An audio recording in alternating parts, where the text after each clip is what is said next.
Hey everyone! So I'm here with Mexi from Mexi, the YouTube channel, and Nick from Pink Spots. And yeah, we're going to talk about the Depp-Heard trial today, and we're mostly going to talk about just our experiences as survivors ourselves, and hopefully create a sort of safe space for other people who have also been deeply hurt and like terrified from this experience, so we can all kind of chat and have a cathartic therapeutic time. We're also going to talk a bit about the dynamics of abuse and how this has impacted victims and the queer phobia, and yeah, just I think that's about it. Or basically anything that we have been thinking about when it comes to the trial, which has been a lot. So yeah, and we would love to hear from all of you as well as we go through this information. We wanted this to be kind of a cathartic, safe space for us to all talk about how we felt and maybe even our journey through like discovering that we believe Amber Heard, because I know not all of us started off that way. So I just want to encourage people to talk to each other in the chat and also to send in comments, and I'll try to keep track of some of the ones we might want to share towards the end. But yeah, we just wanted everyone to feel like this was a place you could come to talk. Most of our community is great, but in case any Depp-Ford wives get in here, we'll be moderating the comments heavily. So if you see something bad, just be patient. You can block that person yourself, but we will also I'll make sure to block people as we go as well. Yeah, and I also think it's important just to say why we're talking about this, because I've heard some people push back and say that we shouldn't care about these celebrities. There's so many more important things to talk about. But the fact that this has been a 6-week-long misogynistic dogpiling of Amber has like a lot of ramifications for broader society. Like the fact that this has taken over the internet, that we've just seen non-stop litany of smear campaign against a survivor. All of this it doesn't just exist in a vacuum, it has implications beyond just these two individuals, and everyone is listening. Victims are listening, abusers are listening, abusers are becoming vindicated, victims are getting the message that they're going to be silenced, they're not speaking out. I've had so many people message me, and since I made my video about it, and say that they are no longer going to speak up, they're no longer going to talk about their abuse, because after seeing the way Amber was treated, there's even psychologists and refuge centres have spoken out about how people are contacting them and they're pulling out and retracting, saying victims are pulling out and retracting their statements. So this is having like real life, deep, like loads of implications, and also radicalizing countless people. Men's rights activists, incels, are all weaponizing this case. So I think it has like mass global implications that cannot be understated, and that's why I think it's so important to discuss this. Yeah, and I also shared, I don't know what people saw on my Instagram and on my Patreon, that people are really taking this like abusers and just awful people like Kyle Rittenhouse are taking this and running with it and saying that the Depp win is fueling his own plans to file defamation suits. Marilyn Manson, we already talked about, like, this is just the beginning. I feel like defamation as a weapon is going to be the new thing going forward, and just another way for rich, powerful people, mostly men, to continue their abuse, and for all of us to just fall back on the age-old tropes of women lying, women being, seductresses and gold diggers and all the rest. And yeah, sadly, nothing's changing, right? We can all look back in retrospect on so many other cases and be like, wow, like Catherine, you brought up in your video, and just nothing changes because we keep repeating the same shit in real time. Yeah. So yeah. And I'm working on a video about the case right now and the kind of larger implications and a lot of the sort of behind the scenes things that work to create such a global anti-Amber hate campaign that worked effectively to influence a jury. And one of the things I came across last night is there are right-wing websites and resources that are now also encouraging people to use this Depp blueprint to help white nationalists get away with hate crimes and to target, to basically spread mistrust of mainstream media. So this is even, it has huge implications for survivors, but it also has implications politically. We're talking about elections, we're talking about juries, we're talking about all kinds of ways that this is helping to funnel people down the right-wing pipeline. So it is something that's very important to talk about. And I think creating this circus around the trial was very effective in getting a lot of people to think this just seems tawdry and I don't want to know about it. Mm-hmm. When it's actually, this even has implications for our first, our right to free speech, our First Amendment rights in the US. So this is a really, really big deal, really important case, but because the circus was created around it, people are either just fanatically believing that Amber Heard is this, conniving whore, right? This witch. Or people are just distancing themselves from it as like this celebrity rich person, circus that like has no implications on their day-to-day lives when it actually really does. Mm-hmm. Mm-hmm. Mm-hmm. Yeah, absolutely. Yeah, I guess it could be an interesting place to start. I'm glad that you brought up, Nick, about how some of us weren't necessarily from the beginning convinced that Amber was innocent, and like that the initial kind of gut reaction to disbelieve Amber, because I think probably a lot of people could relate to that. And I definitely found from the beginning that I was messaging Nick and Maxie and saying like, I don't know if I believe that Amber is telling the truth. Like Amber, the way that she's saying all of the like her testimony of abuse feels very American and just like feels very fake and like all this stuff. And just like really buying into seeing Johnny and seeing him as like really innocent and sweet and kind and charismatic and like really wanting to sort of feel protective over him.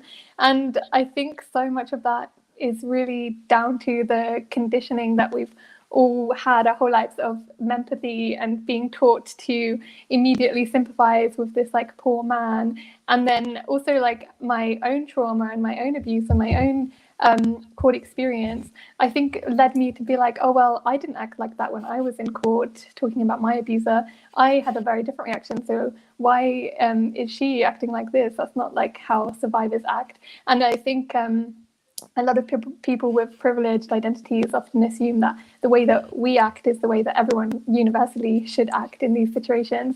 And then I think a lot of it was the cool girl trope, of course, of like, I didn't want to be the nagging feminist who was really boring and going to bring up all these issues around it. I just wanted to laugh along with everyone else.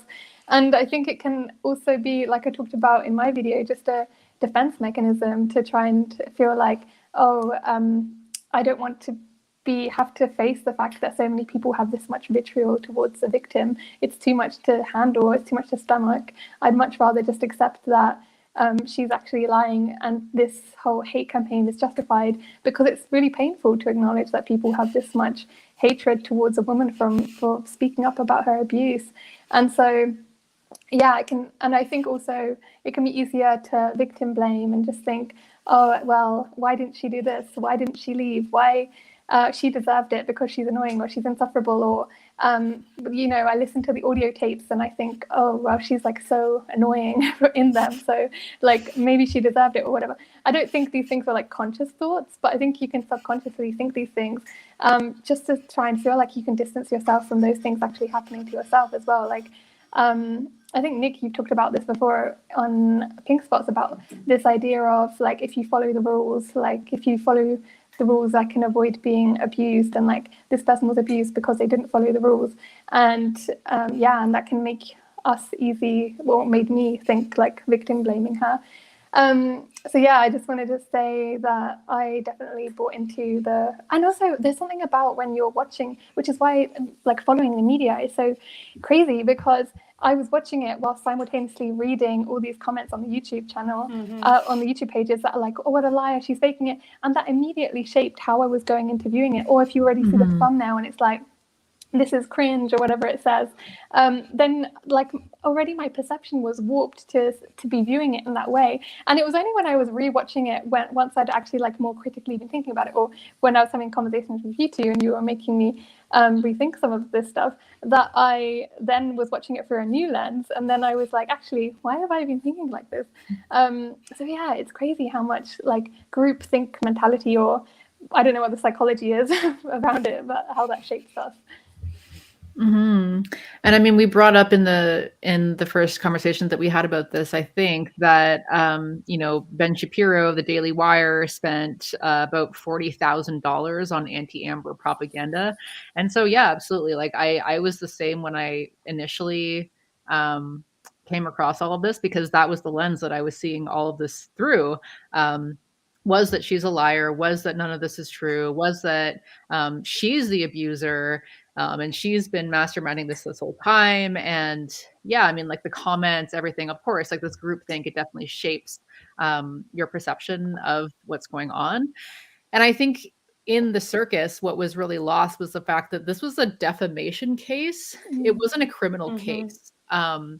So the burden of proof was far, far lower. They only had to prove one instance of abuse that happened. And I mean, there's texts and, audio of Johnny even admitting to those things, right? So it's clear that happened at least once. And so I think what's being lost here is that like the jury just did absolutely not understand the assignment at all. And I do want to talk about like the differences in defamation. I don't know if now's the time for it, but I mean, yeah, like when you look at the actual evidence, right? Because Johnny was claiming that this extremely vague op-ed that hardly anyone saw, that nobody really made a big deal about at all, cost him all this stuff, defamed him in the public's eye. And first of all, one of the things that he was claiming, I mean, for Pirate 6, that is not a thing that exists yet. It doesn't have a script. There's no plans to make it. So you can't claim damages on something that doesn't exist and that, there's no plans in the making right now. And, looking at the evidence, right, they had his agent come on, they had Disney people come on and talk about the fact that he was really ruining his own career, basically. I just shared that he's currently in another court case right now for allegedly punching a crew member twice in the ribs in another drunken high tirade. He was known for showing up on set drunk, high, constantly late. And when you're late all the time on set, like the crew people who have been there the whole time, they got there early, they did their job. Now they have to keep working, in order to finish what they need to finish that day. They need to keep working late because you showed up late. So they're all pissed off. He was apparently super belligerent to people. Like when he was drinking and high, he would get like really nasty, and then apparently violent towards people as well. So there's a lot of reasons, and word gets around very quickly about these things. So there was testimony from people, his agent, people in the industry, people from Disney being like, there was a lot of things that made people not want to work with him at the time, very reasonable things. And so he was not even really being considered for Pirate 6 because Pirates 5 didn't do very well. And there were other pieces that came out at the time as well that were, I guess, more damning of his behavior and his career. So there's really no evidence that this op-ed was the cause of any kind of real serious damage to him, right?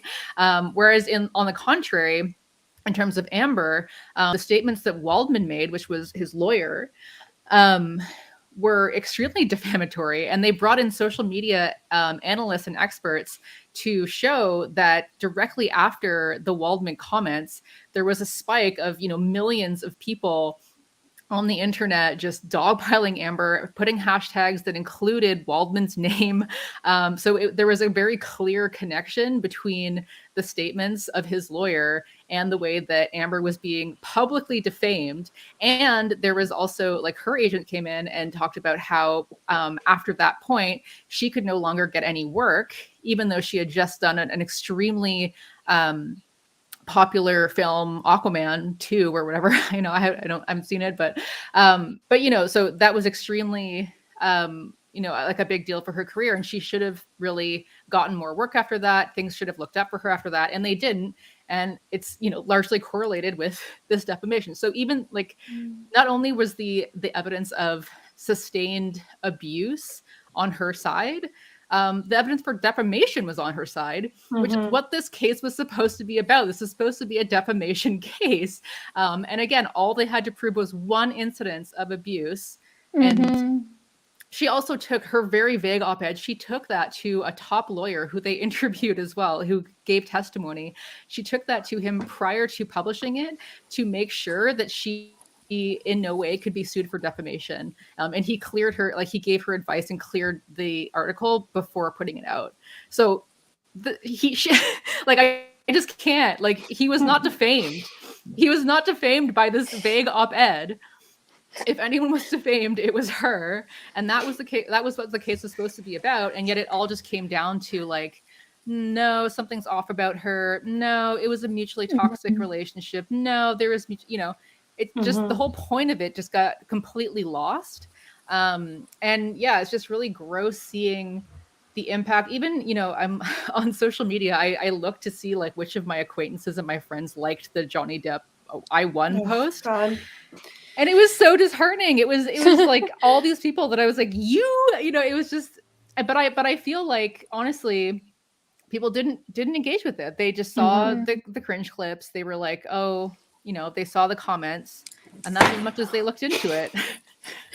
I'm so sorry about my cats every single time. It drives me insane. Oh, they're not even your cats. That's the worst part. Yeah.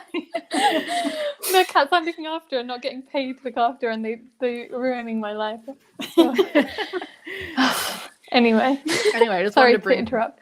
This is okay. I'm done. I just wanted to bring that up because I think that's one of the things that's most lost when this is talked about, and everyone's just like, well, they were mutually toxic. It's like, well, that wasn't what it was about. Defamation, and they weren't, but like, right. Yeah. And how is it? I just don't understand. How is it physically possible that you can get sued for defamation when you write an article after the case has been proven by a court of law, and even when you don't name the person? Like, surely when something has been proven by a court of law, at that point you should be able to speak about it. I mean, I think you should be able to speak about it anyway, but especially after court of law. So it's like it's defamation no matter how true it is. It didn't make any sense to me. Well, that's one of the reasons that he filed in Virginia, is because they have some bizarre defamation laws there that worked in his favor. So they do apparently interpret defamation as, even if it is true, if it was said with malice, then you can be found guilty of defamation, which is terrifying to think about. And again, that's why this case is so important in terms of freedom of speech, because that's what we're talking about here. Amber wrote an op-ed about her experience. She didn't name her abuser, and she also didn't even detail the abuse that she received. What she detailed was how being known as someone who had been abused and had in some way confronted her abuser by essentially all she ever did was file a restraining order and then file for divorce. So what's the most chilling part of this case in the research that I've come up with around the actual defamation suit is that the statute of limitations had run out on the original filing. And so what they managed to do was, what people need to understand is that they're not even actually defaming her over this article, even though that's what was named in the lawsuit. What they said to get the lawsuit approved was that she essentially had republished her restraining order by publishing this article. So he's almost, in essence, suing her over her restraining order and not actually over the article, which is even more chilling to think about. An abuser can take you to court for simply filing and receiving a restraining order. the case is just, the more you look into it, the more grotesque it is. I saw someone asked, how is he allowed to choose the state? And he shouldn't have been able to. There's no reason. I mean, the abuse happened, like they both resided in California. They were married in California. He managed to, they basically got it approved to be held in Virginia because the Washington Post printers for their server are located in Virginia. But essentially, like, he just found a judge who would approve it. That's what happened. And, you know, Amber tried filing to have the location changed, and she stated, like, not only does it not make sense that it's here, but it's also an undue burden for me and all of our witnesses. If you think about, most of their witnesses were from California, at least the like character witnesses. They all had to go to Virginia to testify. Amber had to go live in Virginia for these like 6 or 7 weeks in order to be at the trial. It just was, from like nuts to bolts, it was just this most obscene occurrence that never should have happened. A lot of people who are talking about her appeal are saying like she may be able to get it overturned simply because it never should have existed in the first place. Like, there was really no reason this suit should have ever been approved. It should have never happened in Virginia. On and on and on. Another reason he picked Virginia is because they allow to televise civil cases, which is typically not allowed. People are saying this might be the first case where sexual violence was detailed, like testimony from sexual violence was actually allowed to be aired nationally. And that's sick. It's disgusting. It's absolutely disgusting. And we see why that is not something that should be allowed to happen. So yeah, that was another reason that he filed there, was because he pushed, and Amber again begged, like filed and tried to have them not televise the trial, and she was rejected, and he was able to televise the trial. Yeah, one of the chilling things that you put in your video, Catherine, was that, and this is true, like, you know, of abusive people, right? Like, Amber had said that Johnny told her, if you ever leave me, I'm going to make sure that you think about me every single day of your life, right? And having it televised, it's like, yeah, she will never, no matter what happens, she will never live this down. She will never be able to go anywhere without people bringing this up. She will never be able to go on the internet without seeing images, videos, you know, like it's just going to follow her forever. And that's, I think, yeah, really chilling and disgusting. Yeah, and I think that's one of the things that often, like, that scares you about being a survivor, is that you become frozen in time, that this thing, like, that was like a small part of your experience, or maybe not a small part, but still you don't want it to become the thing that you're known for. And suddenly it becomes like, oh, like that person, oh, is that the person that was abused by blah, blah, blah, or that's the person that made the claims about this or that. And it prevents people from being able to speak up or wanting to speak up, because you just become like, that is like the main thing you're identified for. Meanwhile, the people who are the abusers, like, rarely become frozen in time like that. They can go on to continue to make movies or do whatever, or like get remarried, and they're not like left in this permanent state of like the worst things that happen to you that you're trying to get, like, not be associated with, becoming the things that you're known for. Like, I find, even for myself, when I go home to where my parents live, one of the reasons I don't really like being back in that town is because I feel like that's what I'm known for. Like, people, as much as I tried to keep things like hidden and tell people not to tell everyone, obviously everything like spreads like wildfire when it comes to cases of abuse and things like that. So I just feel like whenever I meet people or bump into people, it's like, oh, that's the girl who was abused by that man. That's like blah, blah, blah. And like, then people always think about you in that way, and it's just really frustrating, because there are so many other aspects to my personality and my identity, and that are so much more important, and this was like just one of the experiences of my life, and yet now that's what a lot of people think of, and I can't imagine what that is like on a global scale, like, especially when you're trying to have a career, and like every time you log on to social media, or you can't even use your phone for longer than a week without people reminding you of that. And yeah, I really think that's like absolutely disgusting. Mm-hmm. Yeah, that's a really good point. And especially because, like, you know, she has a 1-year-old daughter now. Like, she is trying to move on with her life. Like, she's trying to just like go on and forget this. And yeah.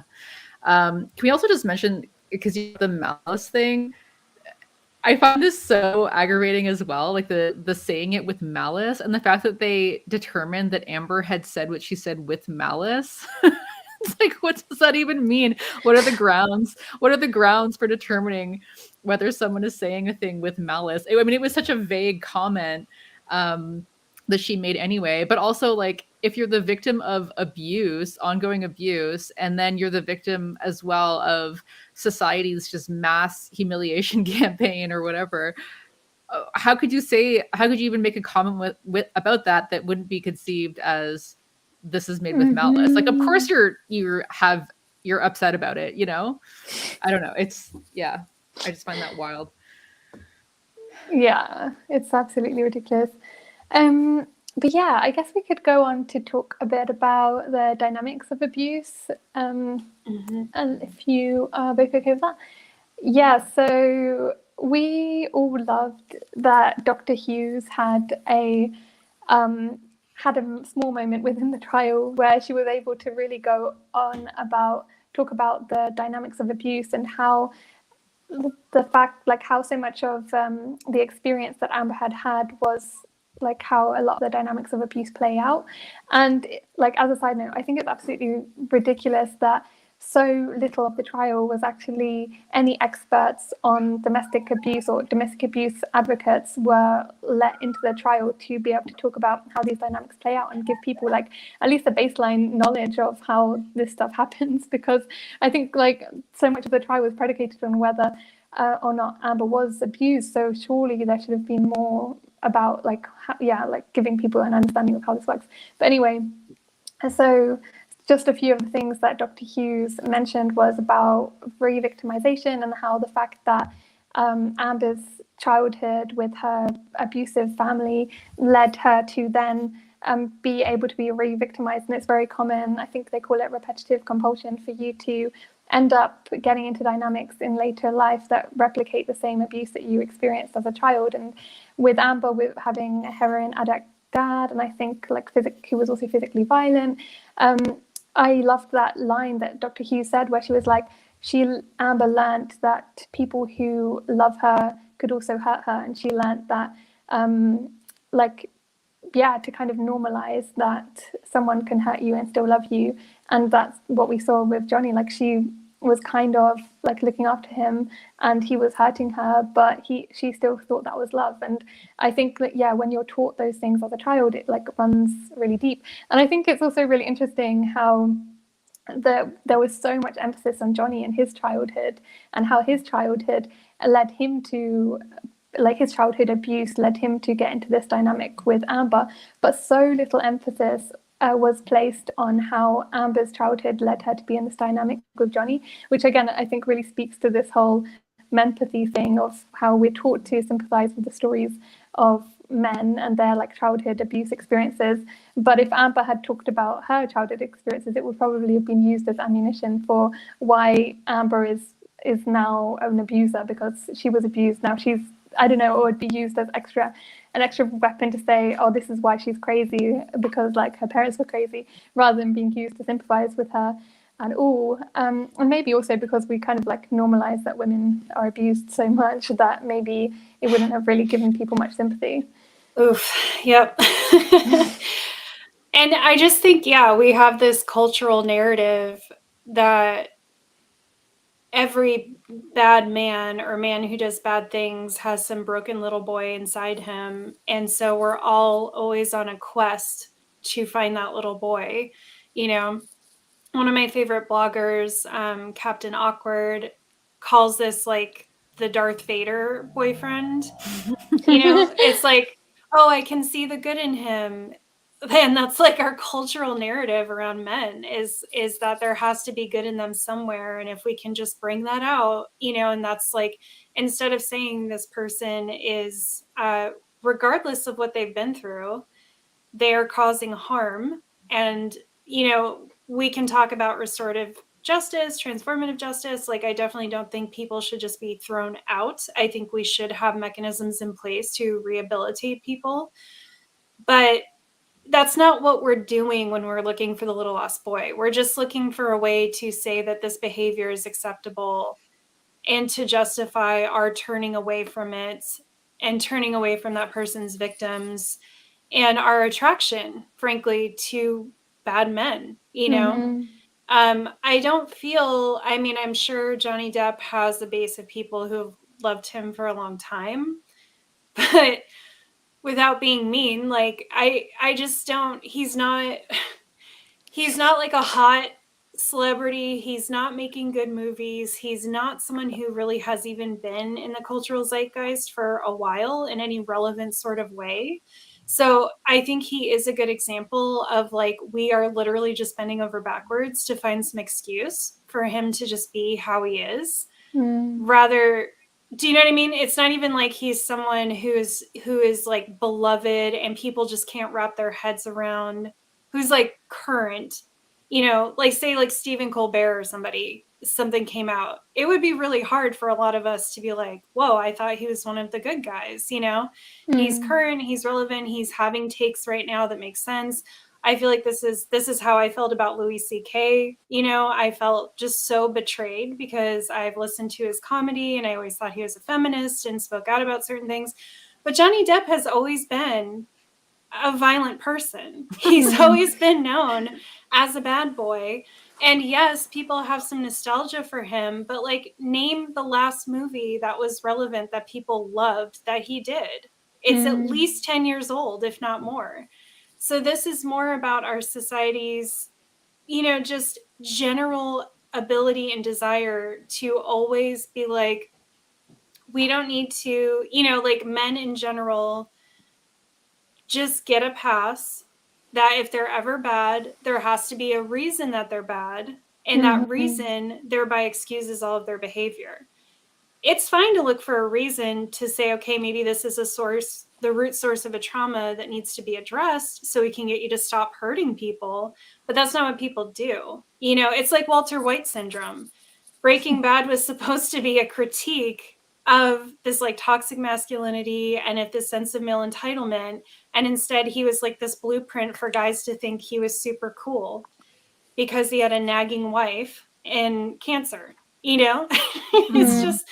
It's just, and again, that's why I like the Darth Vader analogy. It's like, you can have a fucking like fascist who's literally like a genocidal maniac. But if at the very end of a trilogy, he takes off his mask and he's a little, you know, shriveled, like old man, and he says he's sorry right before he dies, then like everything's forgotten. And that's his redemption arc. And that just is, as a society, how we function. And I think it's hard in this case. One of the most triggering things about this case is how many survivors have stepped forward to defend Johnny Depp. And a lot of people take that as proof that he must be the victim. But the sad truth is that in general, survivors are actually quite bad at identifying other survivors and tend to identify with abusers more because a lot of survivors have not processed their trauma for a lot of reasons, one of which being our culture does not provide good resources and support and structure to help survivors process their trauma. So it's, I just feel, I'm not trying to be mean to Johnny Depp unnecessarily, but I'm just saying, like, I just think it's really relevant because I feel if this level of support and this level of vitriol could happen on his behalf, it will happen for anybody. And we need to be aware of that when we're reacting to things that we're hearing, whether it's in the news or whether it's a friend divulging something to us. We are going to have, this is just programmed deep into us that we're going to have this reaction of like, well, was it really that bad? Well, what are his reasons for it? Well, what did you do to provoke it? You know, maybe people love saying things are complicated when it comes to abuse, but they're not complicated. They're complicated, but they're not complicated in terms of like, no, this person was abused. It makes us uncomfortable. That's fine. It's fine to be uncomfortable. It's fine for something to suck. it's fine if you're upset that you have to stop watching someone's movies, or you have to stop talking to somebody, or your friend group might take a hit and you have to reorganize how you do things. But it's not an excuse to tell someone that their lived experience didn't happen. Yeah, well, I think it's going to be interesting, like, given that we know that Marilyn Manson is now suing his victims for defamation. I think it'll be very interesting to see how Marilyn Manson is portrayed in the public sphere versus Johnny Depp. Because I understand what you're saying, and, you know, maybe you're right. I kind of had the first impression that Marilyn Manson would not be embraced in the way that Johnny has been, because, you know, he's such a, like, Weirdo. fringe. Yeah, like, he's not. And I don't say that in a bad way. I'm also a weirdo. Yeah. I loved his music back in the day. Yeah, but he, you know, he's not someone that people can put up and be like, oh, Marilyn's so sexy, and Marilyn's so, you know, like, right. He wasn't a teen heartthrob. not at all. I mean, mostly, maybe for some people, but he doesn't have that same cultural, like, he's not a cultural icon in the same way. And he's kind of this dark figure that people are like, oh no, he's weird, you know? So I really do wonder, like, how his defamation suit will be received, and how, like, Evan Rachel Wood will be talked about in the public sphere. But yeah, I mean, I think definitely some big things that are being lost. And because you mentioned, you know, a lot of survivors siding with Johnny, and I think definitely part of that is probably, you know, the repressed trauma, as you mentioned. But I think also people don't have the information. Like, people, you know, so much of what happened has been completely lost. And, you know, like we were talking about, the dynamics of abuse are being completely lost, right? Like, nobody is talking about the fact that, you know, they had friends of his come up, a friend of his who Johnny used to be married to this guy's sister, talking about how extremely jealous and controlling he was way back then in that relationship. Like, it's been when he was 20. Johnny got married when he was 20 to this woman, and he was doing the same thing back then, almost 40 years ago. Yeah. And they had Ellen Barkin come in and talk about how he was extremely jealous, extremely controlling. And so, you know, like, just these patterns of abuse that happen over and over and over, and nobody's really talking about them. You know, nobody's talking about the fact that Amber wasn't able to even take roles where she might have a kiss with another person, where she might be wearing a dress that was a little bit revealing, where, you know, like, Johnny would look over everything and make sure that she wasn't showing too much skin. There was no sex scenes with her in it. There was no nudity with her in it. There was no. And I want to interject that Johnny testified to this. Yes. This was not even Amber's testify. Like, Johnny was like, I consulted her on, like, what roles she should take, what clothes she should wear to be taken seriously as an actress. And there's also email proof of him emailing his, I think, like, his agent, and screaming at her because Amber did a movie where they ended up using a body double to do a sex scene because Amber refused to do it. And Johnny is, like, screaming at this agent that, like, that scene needed to be taken out because he didn't even want people to think that Amber had done it. So this is, like, I just want to point out, because some of this stuff, I think people are like, well, that's what Amber said. But a lot of this is actually from Johnny himself is saying this because he's not even aware that this is wrong. He doesn't even know that this behavior is bad. He feels very justified in what he did. Yeah.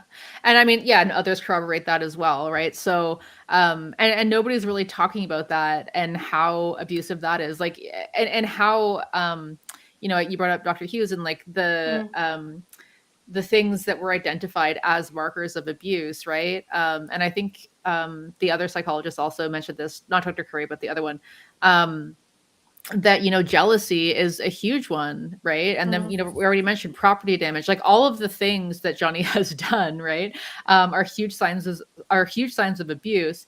And I mean, you could just, they are abuse. I mean, they are. Yeah, they are. People forget that, like, property damage is abuse. And people keep making jokes about, oh yeah, he really beat up those cabinets. And it's like, but that is actually considered abuse. That is actually illegal in most states. for you to do property damage, for you to be jealous in this way and controlling in this way, that is legally considered abuse. And yet it's all just put out there like it's no big deal and it's a big joke. Yeah, we can even see the audio video on YouTube of Johnny who's smashing those cabinets in the kitchen and then grabbing her phone and like smashing it. And that was scary to me. It was really scary, like watching that. It's like, imagine being in that room. I'd be really terrified. Yeah. And I mean, the photos, again, I mentioned this last time as well, but like the photos from Australia, I believe, where he had been up for 3 days on a bender and he wrote all of this batshit nutty stuff all over the walls, all over the mirror, in his own blood, in dirt. Like, you know, like just take a look at this stuff, right? Like, I mean, there's just so much evidence to show that this person was not of sound mind. And yeah, I still see people talking about, like, because that incident was around him cutting off his finger.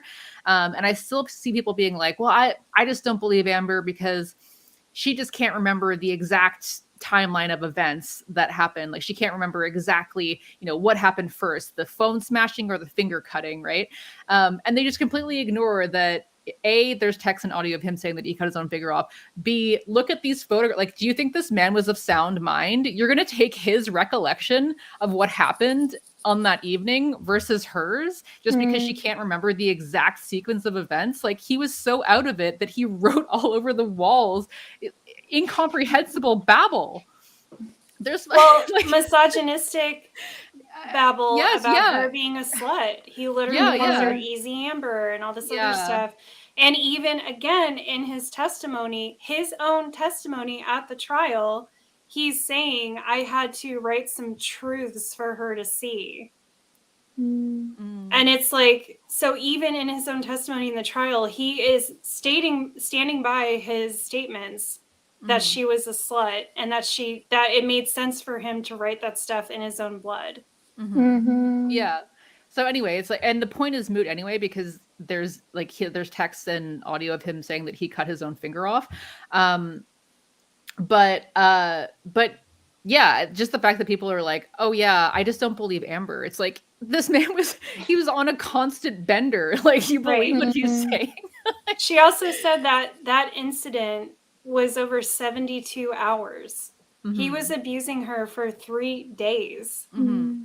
And you're supposed to remember exactly when certain things happen, when the person you're with is delusional and in a rage and things are happening over that long of a time.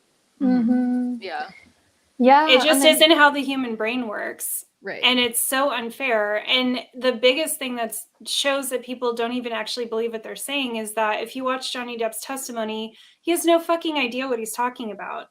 His lawyers must have prepped him. And even with all the prep, he's he's like lying on the stand, immediately getting caught lying because he can't help himself. He's just like rambling on, saying whatever. He doesn't remember the details of what happened. And yet he's somehow, all of his lapses in memory and all of his lies are fine and justified, but hers aren't. Like, I keep seeing, even in stuff that I'm reading that's pro Amber, or that, you know, at least believes that Johnny was abusive, people keep saying, okay, Amber lied. She lied. So did Johnny. And I'm like, Amber didn't lie. She actually never lied. Yeah. There's stuff that you could argue semantics. You could argue over small, you know, things. And there are some things that she misremembered, or like that event, you know, she was saying, like, I remembered these two things happening. I didn't initially remember until I went back over my notes that they were the same day.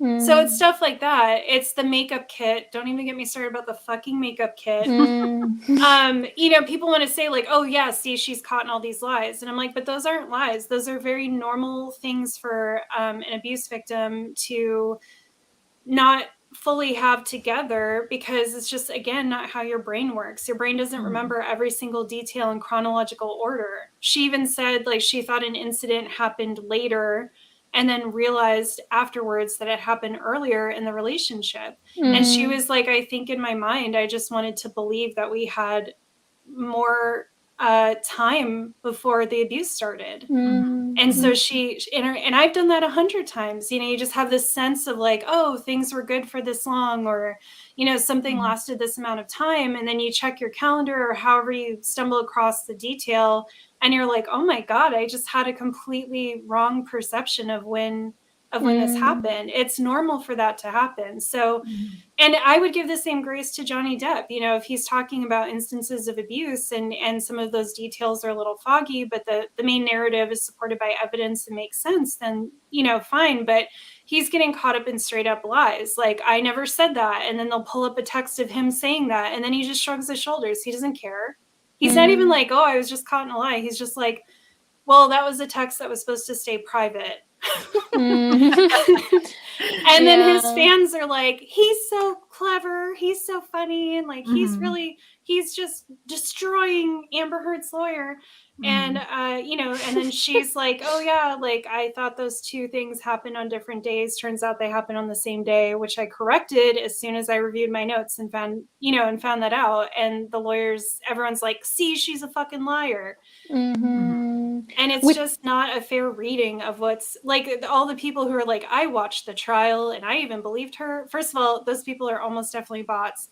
Second of all, it's like, there's no way that you actually watched a trial in any, like, because I went in slightly pro Johnny, just having heard about the tape and been like, okay, yeah, men can be abused. And by the time it got to his testimony, I was like, this guy's full of shit, because he was just like fumbling all over the place. And then by the time Amber started testifying, I was like, I absolutely believe her, but I also waited. And then all of her evidence, everything, there's like corroborating evidence all over the place. All of her witnesses made sense. And it's like, I just don't see how you could watch a trial in good faith and actually come away thinking that Johnny was the victim and not the abuser. I hate the mutual abuse rhetoric, but at least I can understand someone not understanding how the dynamics of domestic violence work and thinking that they were both abusive. But people who come out thinking he's just innocent just make no sense to me. Yeah. And I think that the sick truth is that if you look on Twitter, if you look at these posts that are pro Depp, most of them in some way, somewhere, acknowledge that they do think that he hurt her, but that it was justified and she deserved it. And not even for hurting him, like not even for physical abuse, but oh my God, Lindsay, go away. You guys have the rest of the entire internet. You're not doing it here. Anyway, what was I saying? That it's like people think that she deserved the abuse, not even for... Right, yeah. And you see that like a lot of people are actually like, he should have killed her.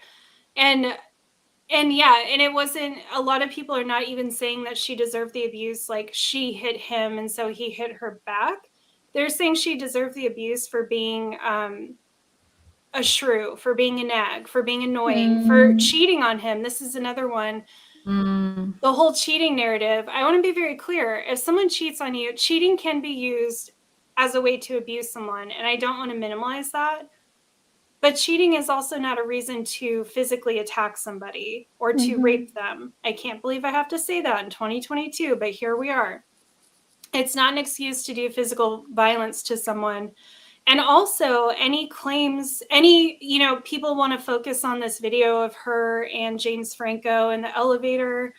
That was at the very end of their relationship, like right before she filed for divorce, maybe even days before. I don't remember the exact timing. But so even if she did sleep with James Franco, let's just say, and even if she did sleep with Elon Musk, let's just say, this was at the very end of their relationship when she knew she needed to get out. And adhering yourself to another powerful man who might be able to protect you, who has more resources than your abuser, is a survival tactic. I'm not saying that's what she did, but I'm saying if it is what she did, I understand it. And I don't think that counts against her in any way.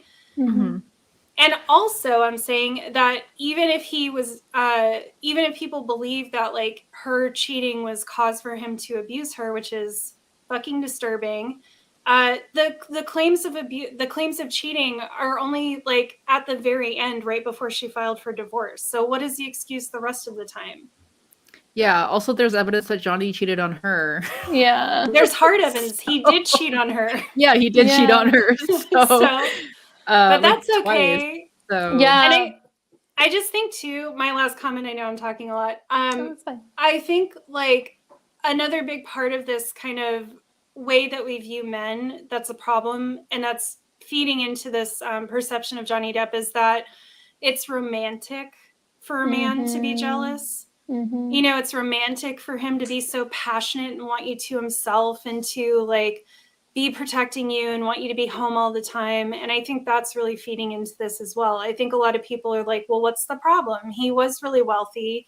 You could have just stayed home. And isn't it kind of romantic that he, you know, had these jealous feelings about you? And it's not romantic, folks. It's terrifying and it's exhausting and it's isolating.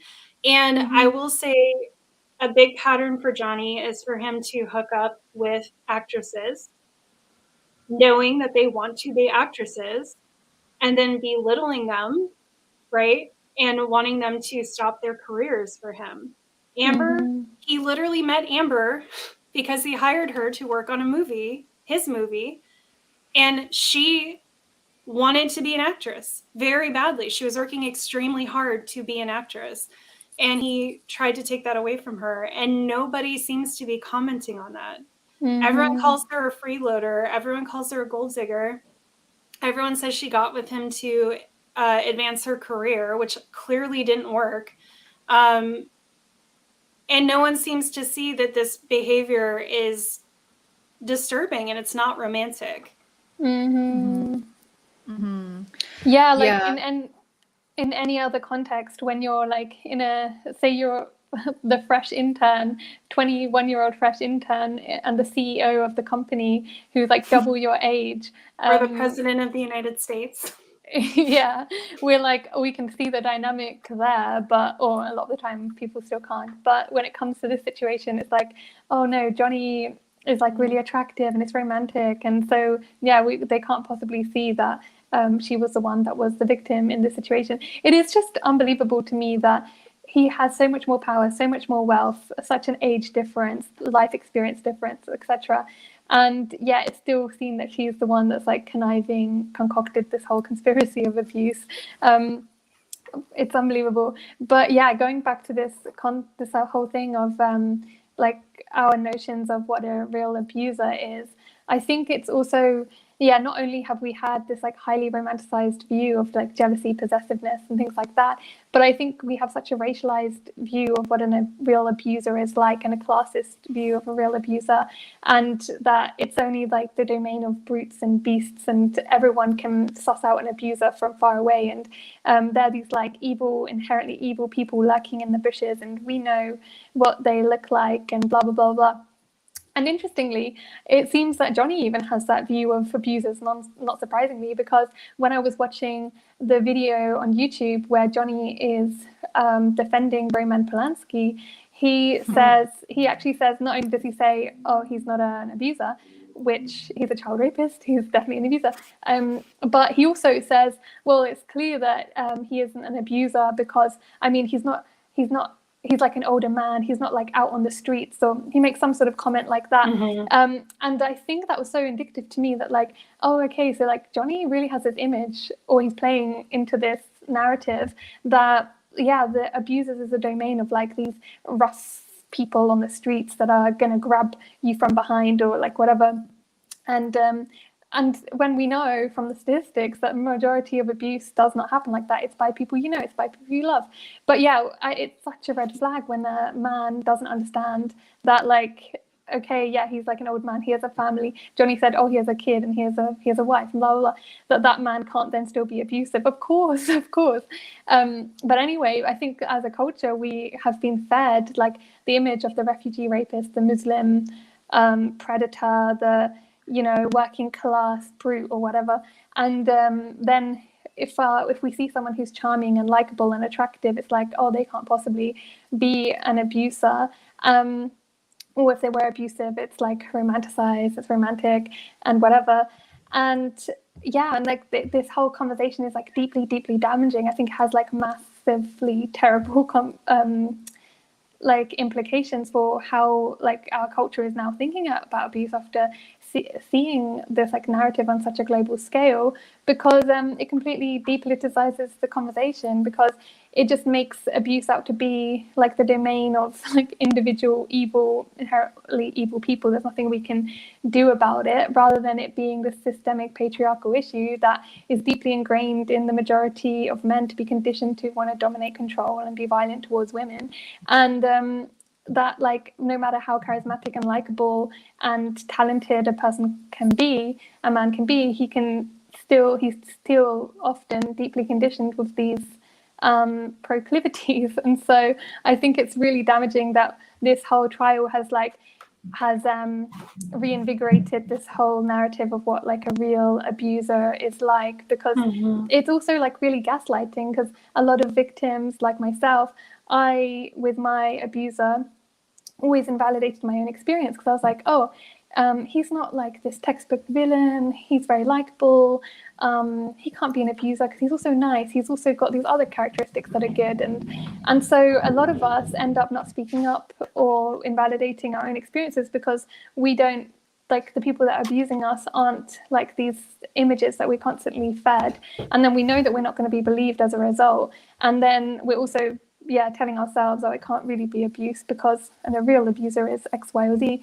And also this whole narrative then feeds into like more and more marginalized people being the ones that are locked away, and whilst the abusive, powerful people or people with more privileged identities get away with it, because it just feeds into the constant narrative of like ableist, classist, racist, etc.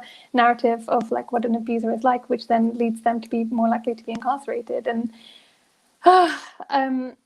it's just it's very frustrating. It reminds me of that Angela Davis quote of how like prisons or the criminal justice system disappears individuals, it doesn't disappear systemic issues. I butchered the quote, but it's something like that. So I really think we need to get rid of this whole idea of the real abuser. I constantly see stuff online about, but his friends say that he's such a nice guy. Or I saw like a post that got so many likes of this woman who was like, I worked on with Johnny on Pirates of the Caribbean, and he was one of the nicest like people I've ever worked with, and blah blah blah. And it's like, a lot of the time the most abusive people will try extra hard to be seen as likable and actually do even more than most people to appear like such a good person, in order to offset any kind of idea that they could be abusive people. And it's like, you know, the classic cliche is the priest or the church going man who's secretly locked away their child in the dungeon or something. And it's like, they would deliberately be the community man, be the church going man or woman, in order to seem extra likable. And so I think we need to get rid of this narrative that like no matter how nice or whatever a person can be, they can also be abusive. And no one is abusive all the time. Okay, maybe some people are, but it's not likely that someone is abusive all the time and to everyone. Also, I'm getting really annoyed by, sorry, I know this is a rant, but I'm getting really annoyed by people who are saying, oh, he was never abusive to like previous partners, because like, one, he was. And secondly, it's like, it can also be perfectly possible for someone to be abusive, to have never been abusive before, and then suddenly become abusive. Like, that is a thing that also happens. Especially when they have like a midlife crisis at the same time that they've gone completely out of control with drugs and alcohol. That'll do it to you. And you have a beautiful young bisexual wife whose career is taking off in the same industry that you're in. That will definitely trigger and you're feeling like an old loser who no one wants to work with anymore. And exactly. And what you're saying, I just have a quick interjection. What you're saying, Catherine, is so true. And one of the things that bothers me in general is how people don't see when someone is like very charming, that can be something to watch out for.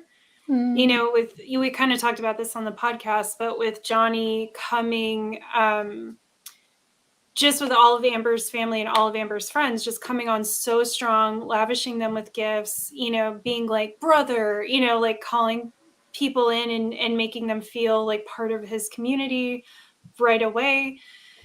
People don't get it, that can actually be an abuse tactic. That can be a way to, as you were saying, get people on your side, so that when your victim tries to go back to their support circle to get away from you or to get support for the abuse that they're suffering at your hands, those people don't believe you. Those people don't want to believe you. Those people may side against you, and now you're alone, you know, and it's very hard. I mean, one of the most heartbreaking things to me with this whole trial was watching Amber's former friends testify and seeing how traumatized they were, and understanding that I think her friendship with them all fell apart because of the abuse. It's an extremely stressful thing to go through. It changes you. It changes the people around you. And I'm so like, I love these people so much, even though I don't know them, for showing up for her and testifying on her behalf multiple times, even though they're no longer friends. Somehow people are saying that makes them less reliable witnesses too, which makes no sense to me. It's like they literally have no reason to testify on her behalf. But you know, it's just very heartbreaking. And I think it's proof of like what happens in situations with abuse. A lot of times by the time you finally get out, even the people who supported you, there's just something that happens where you're all just so exhausted and so traumatized that it just sort of falls apart, and it's just extremely isolating. So I just want to put that out there, because people are always like, oh, I met this person once and they were so nice to me. They were like unbelievably nice. Like they were so generous. And it's like, okay, yeah, it doesn't, I don't want to pathologize that, but it's also like, that can be a warning sign that, you know, that person has a public image that they're working extremely hard to make bulletproof in case something else happens. And also, like, someone can be very great in very limited situations. If you don't know them in like a lot, like if you haven't seen them in different circumstances, you're not getting a full picture of that person. But people will literally be like, oh, I bumped into this celebrity at the airport and we talked for 30 seconds and now I know who they are as a human. And it's like, that's just not how people work, you know?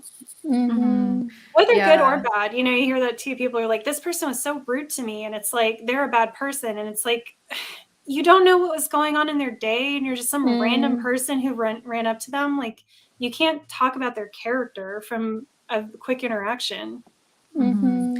Yeah, I'd read the friend thing, because it's like, I'm sure, I don't know, I mean, this has definitely happened to me many times where like you'll have a friend, or even like, you know, in some relationships that I had that like were not great, but like I kept going back and kept going back and kept going back and kept going back.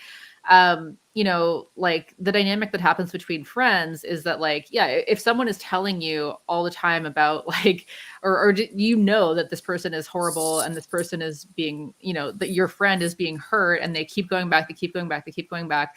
Not only is it exhausting for you, but eventually like the friend will stop, will distance themselves from you because they don't want to hear your judgments about it. They know that you don't support the relationship. They don't, you know, and that was me as well. Like when I was in, you know, a relationship that like, it wasn't like horribly abusive or anything, but like, I mean, it wasn't great. It wasn't a good dynamic. And I kept going back. I kept going back.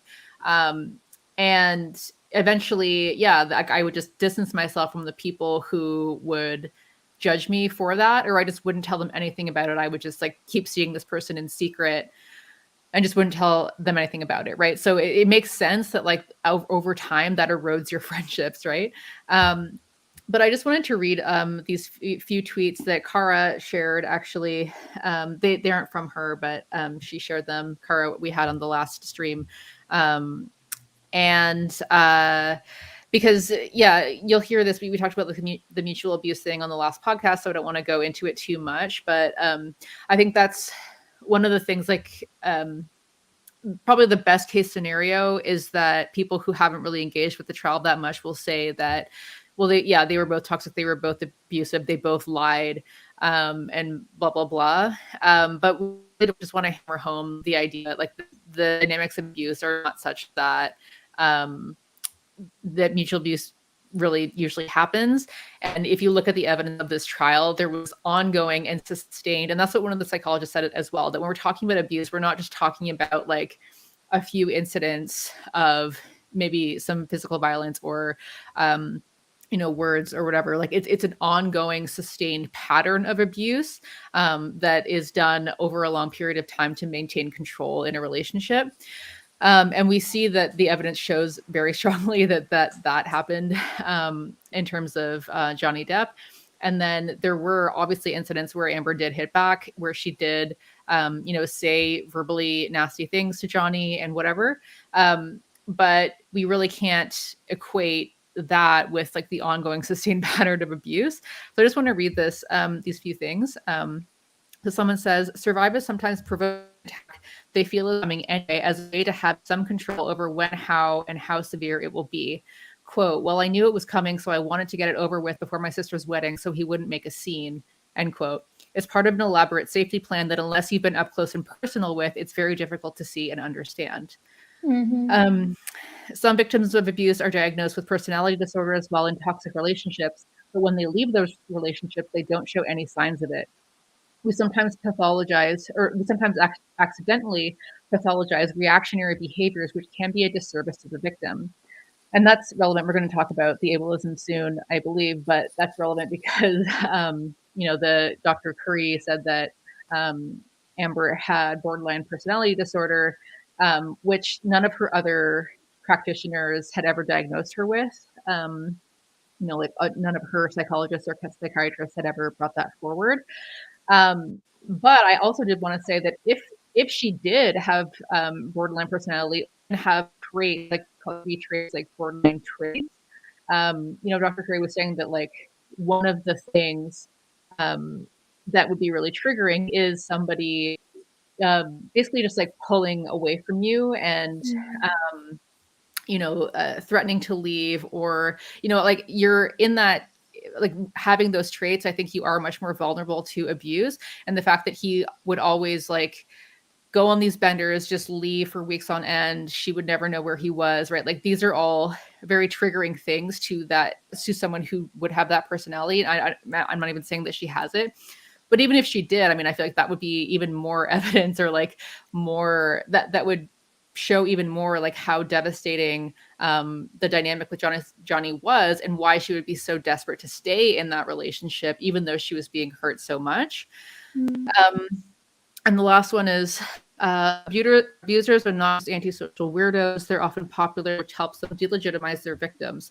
They're your favorite actor, your favorite guy on leftist Twitter, your friend's boyfriend who makes everyone laugh. They avoid accountability with clout, and this needs to end. So that's just reifies what you all been saying, but yeah, absolutely. And I also think there's something to be said about how I guess we're so conditioned to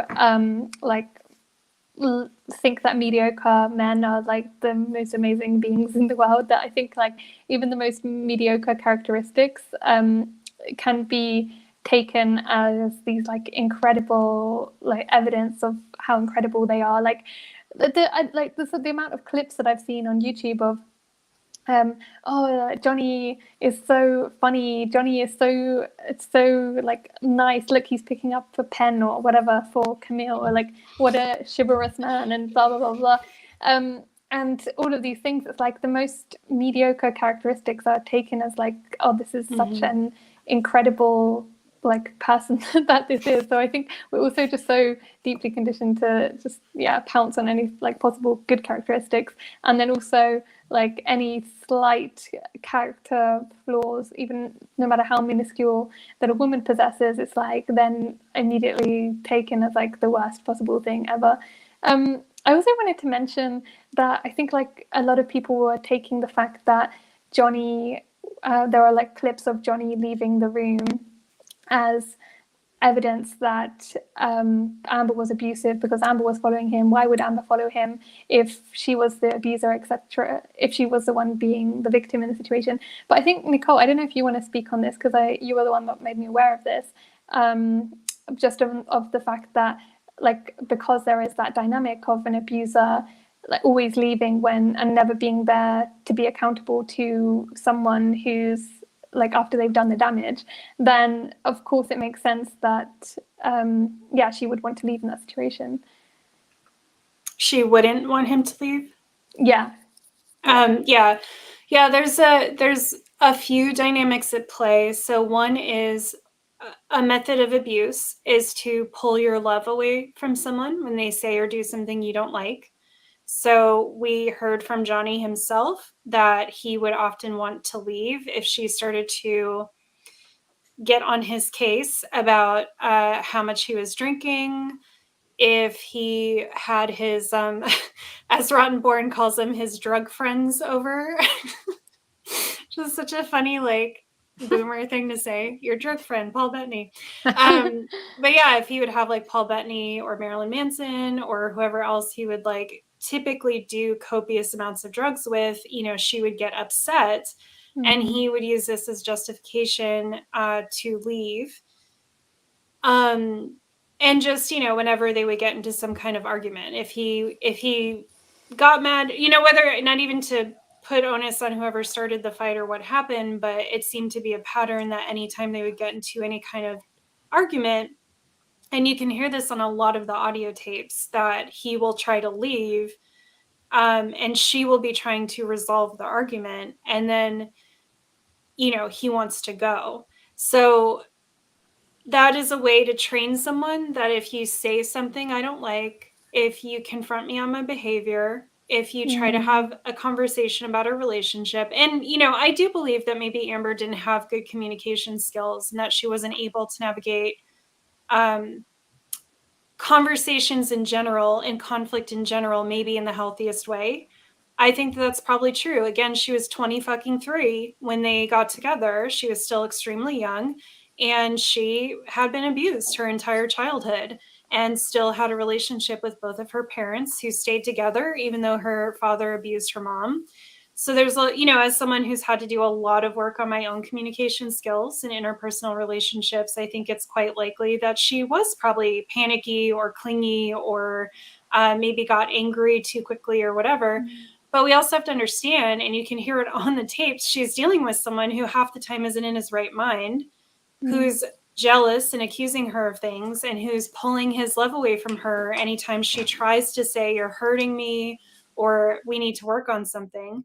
So I just want to say, like, that's abusive. It's okay to need a break in fights. Like, that is okay, and that can be a healthy way to deal with conflict. But it's not okay to just take off on someone the second they say something you don't like. And then the other dynamic at play is that a lot of times when he would disappear, this is when he would break his sobriety. So he would be sober for a period of time, things would be getting better, and then something would happen, and she would know, she started to pick up on the signs that he was going to break his sobriety. And again, it could be that he was going to go hang out with certain people, that he suddenly just needed to take off by himself for no reason. And she would know he's going to go drink, he's going to go do drugs. And when he comes back, I'm probably going to get hurt. Like he's going to be not in his right mind. He's going to be abusive. And this is going to start another pattern of abuse. So a lot of the times as well, when they play the tapes of her begging him to not leave, it's because she knows he's about to go on a binge and that they're going to have to do this entire cycle all over again. So I think those things both are very important to keep in mind. We're not only dealing with someone who is dealing with abuse in Amber, we're also dealing with someone who's dealing with an addict. And as a child of an addict, I can tell you, you do become aware of their patterns, and you do become so desperate because your relationship with them is built on you believing that they'll stop and that things will get better. So every time it happens, it almost feels like the first time all over again. Like you're just as shocked, you're just as upset, But you also get weary, right? Underneath that, there's all the experiences you've had of this person breaking their sobriety and whatever behavior follows that.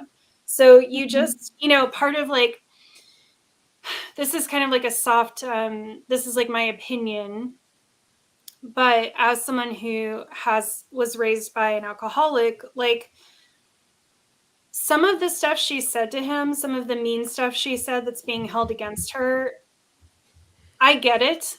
Like, you just deal with someone. I mean, everyone has to understand this is a man who has so much power and so much wealth, and yet she's also seen him shit himself. And you do just get to a point where you're like, because I've heard a lot of survivors online were using this against her as well, that they're like, I would never antagonize my abuser, or I would never like demean them, or I would never say these things about them. And it's like, okay, I believe that. I believe that that was your experience of abuse. But for her, she's also tending to someone who literally is not like conscious of his behavior or his actions or his body a lot of the time while this abuse is happening. So it's very easy to build up this sense of disgust and to kind of like look down on that person. And I hope I'm being clear. I'm not trying to say anything bad about addicts. I'm just saying, like, I can understand the dynamic when you've dealt with someone and you've literally cleaned up like their shit and their vomit and their piss, that even if you're afraid of that person, you also you kind of like infantilize them because you see them in these situations where they're just not in control and you have to take care of them as if they're a baby. So to me, her disgust with him and sometimes the things she says to him actually in my head are actually evidence that she's telling the truth, because I understand how that dynamic can build. I felt that way with an abusive ex as well, who was not physically abusive, but was very similarly compulsively jealous the way that Johnny was. And, you know, he never hit me, but I was afraid for my life almost every day. And I had that weird dynamic with him too, where sometimes I would see him for the small, insecure person that he was. So I would be like simultaneously afraid of him, but also just like disgusted and have no respect for him, you know, and just feel like you're so small. You know, you're doing this to me because you're so fucking pathetic. So I get how that weird dichotomy can happen. And again, it's just one of the nuances of abuse. And I think particularly abuse from an addict that, you know, there's a lot of times when he was helpless and he, you know, he's been violent towards her and now she has to literally mother him and take care of him. And there's really something that really fucks with you psychologically. Yeah. And like you mentioned before, it's also like a reclaiming of some level of control, right? Like it's just some level of like, no, you're the one that's a piece of shit. Like you don't get to do this to me all the time, right? Exactly. Or the provoking thing that I just talked about when I read the tweet or whatnot. But yeah, I'm glad that you brought up the leaving thing, because someone did comment on the podcast about that, like if you know, if it's a tense or it could be a violent situation, then, you know, leaving is actually can be quite a good thing. And it doesn't necessarily mean that that person's an abuser, which like, yeah, absolutely. But I think what we're talking about is just the consistent leaving when it's not in that situation, like just pulling the love away, like doing the love bombing and then pulling away, which is really fucks with people's head. So. Yeah, it does really fuck with you. Yeah. And, you know, I agree, like, yes, breaking, I think that's why it's important to like listen to what she's saying too, because there's one tape they kept playing in court and she kept saying, if you need to leave for an hour or even 3 hours, that's fine. She's like, but you're going to leave and I won't know when you're coming back. You may not come back for a week. I may not hear from you. I don't know if you're dead. I don't know what you're doing. So this is also a case where it's not someone saying, listen, I feel like things have gotten really hot. I think we need to take a pause so we can cool down. Maybe we need to call our couples counselor and have them mediate this conversation, or we need to call a friend or whatever it is, or write letters to each other, however you want to de-escalate and try to resolve and communicate. But this is him literally taking off and she doesn't know when he's coming back. She doesn't even know if they're still in a relationship. She doesn't know if he's fucking someone else. She doesn't know if he's doing drugs. She doesn't know if he's OD'd. She literally doesn't know where he is or when he's coming back. He wouldn't answer his phone. He wouldn't communicate with her, and he'd just be gone. Yeah. So that's much different than someone like needing to take a breath in a fight, which I can completely I'm autistic. I get overwhelmed. Like, I can definitely understand needing to take a minute in a fight because you just have gotten to a point where you can't think or communicate anymore. But that's not what was happening here. Yeah. I think we can move on to talking about some of the ableism of the case. Firstly, I think we've talked about this before, so I'll only briefly mention it, but I think there is so much ableism in how people are treating Amber and talking about what a real victim or a real abuser is like, because there is no real way to act. Like, some people cry, some people don't. Some people are angry, some people aren't. Like, within the courtroom, without and outside of the courtroom, when you're in the abuse dynamic, there is no one way to act. I talked about on the podcast when I was in the courtroom, when I was giving my testimony of sexual violence, I was laughing sometimes, like a little laugh, a little smile. I wasn't crying. I was pretty unemotional aside from smiling and laughing, because that's my defense mechanism. When I feel anxious or nervous, I often just start smiling, and it's also like a trauma response, because I think it feeds into that whole idea of fawning, that when you're in a afraid situation, when I'm with abusive people in general, I'm often smiling and laughing. It's like a way to placate them, or to act like I'm a little puppy. Please don't hurt me. I'm just trying to be sweet and nice. Trying, rolling over on my back and waggling my tail and my paws. It's I don't know. It's just always been the immediate response to when I'm feeling activated or anxious or nervous or whatever. And a lot of people would take that and be like, oh, you're smiling, you're laughing. That's just no one would do that during giving a testimony like that. And there are so many victims that are commenting on YouTube videos and saying oh, I'm a victim and I can't possibly talk about my experience without bursting into tears and stuff, which may very well be their experience, but isn't everyone's experience. And there is just no homogenized way to act. And as an autistic person as well, we often don't have the socially expected emotional responses in situations, and often my emotional response to something doesn't occur until years afterwards, decades afterwards. Then I'm suddenly I was going to say wait. At least weeks after, but sometimes years. Yeah, exactly. And and so I think it can be really dangerous that we perpetuate this idea there is one single way in which someone acts. Also, it's so anyway. And also she was crying, but she cried at the places, but not at the right times, Mexi. Yeah. Okay. But I think she cried at places that made sense. But then it was oh, look at these fake crocodile tears. It was just this is ridiculous. She's just putting this on, So it's well, how what is she supposed to do? Anyway, continue. Not exist. Basically go away. Yeah. And I also wanted to talk about this whole nightmare of, on one hand, Dr. Hughes saying that Amber had PTSD, and then Dr. Curry saying that Amber had histrionic personality disorder and the bipolar disorder. And there is such a massive history. Sorry? Borderline, not bipolar. Oh, borderline. Yeah. Sorry, borderline. And there is such a history of women's mental health being used to silence them that goes back centuries into the past.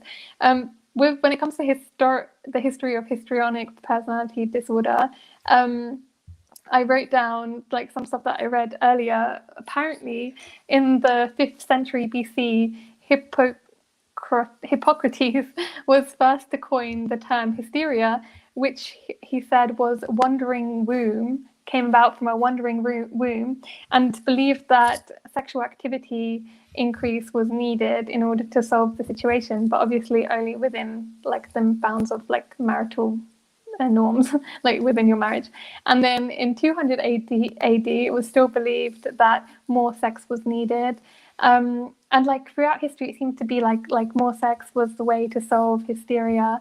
And eventually hysteria came to fully be thought of as a mental illness and not necessarily associated with anything that related to sex or reproduction. But still, the concept of hysteria has been something that's like hugely sexist, that's been used to pathologize very normal expressions of anger or frustration or emotions outside of what is seen as like the normal ways in which women should act, aka being passive, compliant, always sweet and nice and soft and whatever, and has been used to completely invalidate like the experiences of women. And yeah, it's not just with hysteria, it's with any of these terms, whether mentally unstable, bipolar, all of these things have constantly been used to silence victims and women. Like the amount of times that women have been locked away into mental institutes, labeled crazy and mentally ill. Back in the 19th century, you could be locked into a mental asylum for standing up to a domineering husband, for speaking out, for trying to have more independence. Like throughout history, it's always been that victims and women have been locked away in mental institutes, asylums, or silenced by being labeled as like mentally ill. And we even saw this like recently with Nancy Pelosi, when Nancy Pelosi tried to stand up to Trump. Trump went on to call her, like saying there was something wrong with her upstairs. She's a very sick person. Rose McGowan, with Harvey Weinstein, they apparently, it was like leaked that the lawyers tried to make a plot to make her seem quote unquote increasingly unglued, to try and make sure that she would be displeased. And it's like just a constant thing that is constantly evoked, that lawyers constantly try and use, and not just lawyers, but within the criminal justice system, outside of it, people constantly use to invalidate women and their experiences and to silence women. So the fact that this was brought up in this case is so telling, and the fact that it was all about her, how she was mentally unstable, bipolar, etc., but nothing was said about how, like, Johnny's monstrousness, how he called himself a monster, how he cut off his own finger, how he was unstable, how he said he was flesh hacking, all of these things, what that meant about his mental health, and he was mentally unstable, and there wasn't any kind of like mental diagnosis of him, but everything was focused on her, and like how hugely sexist that truly is. And yeah, I don't know. I just think, again, this happening on such a global scale and in front of such a big audience is just like completely reinforcing the notion that this is an acceptable thing to do to women, and that like victims in general are often just like hysterical, and it's probably going to lead to countless more women, when they're speaking up or when they're not doing exactly what people want them to do, to be labeled as mentally ill in order to silence them. And I think it's, pretty disgusting. Well, it's pretty shocking that this is happening post Britney, and like still was accepted.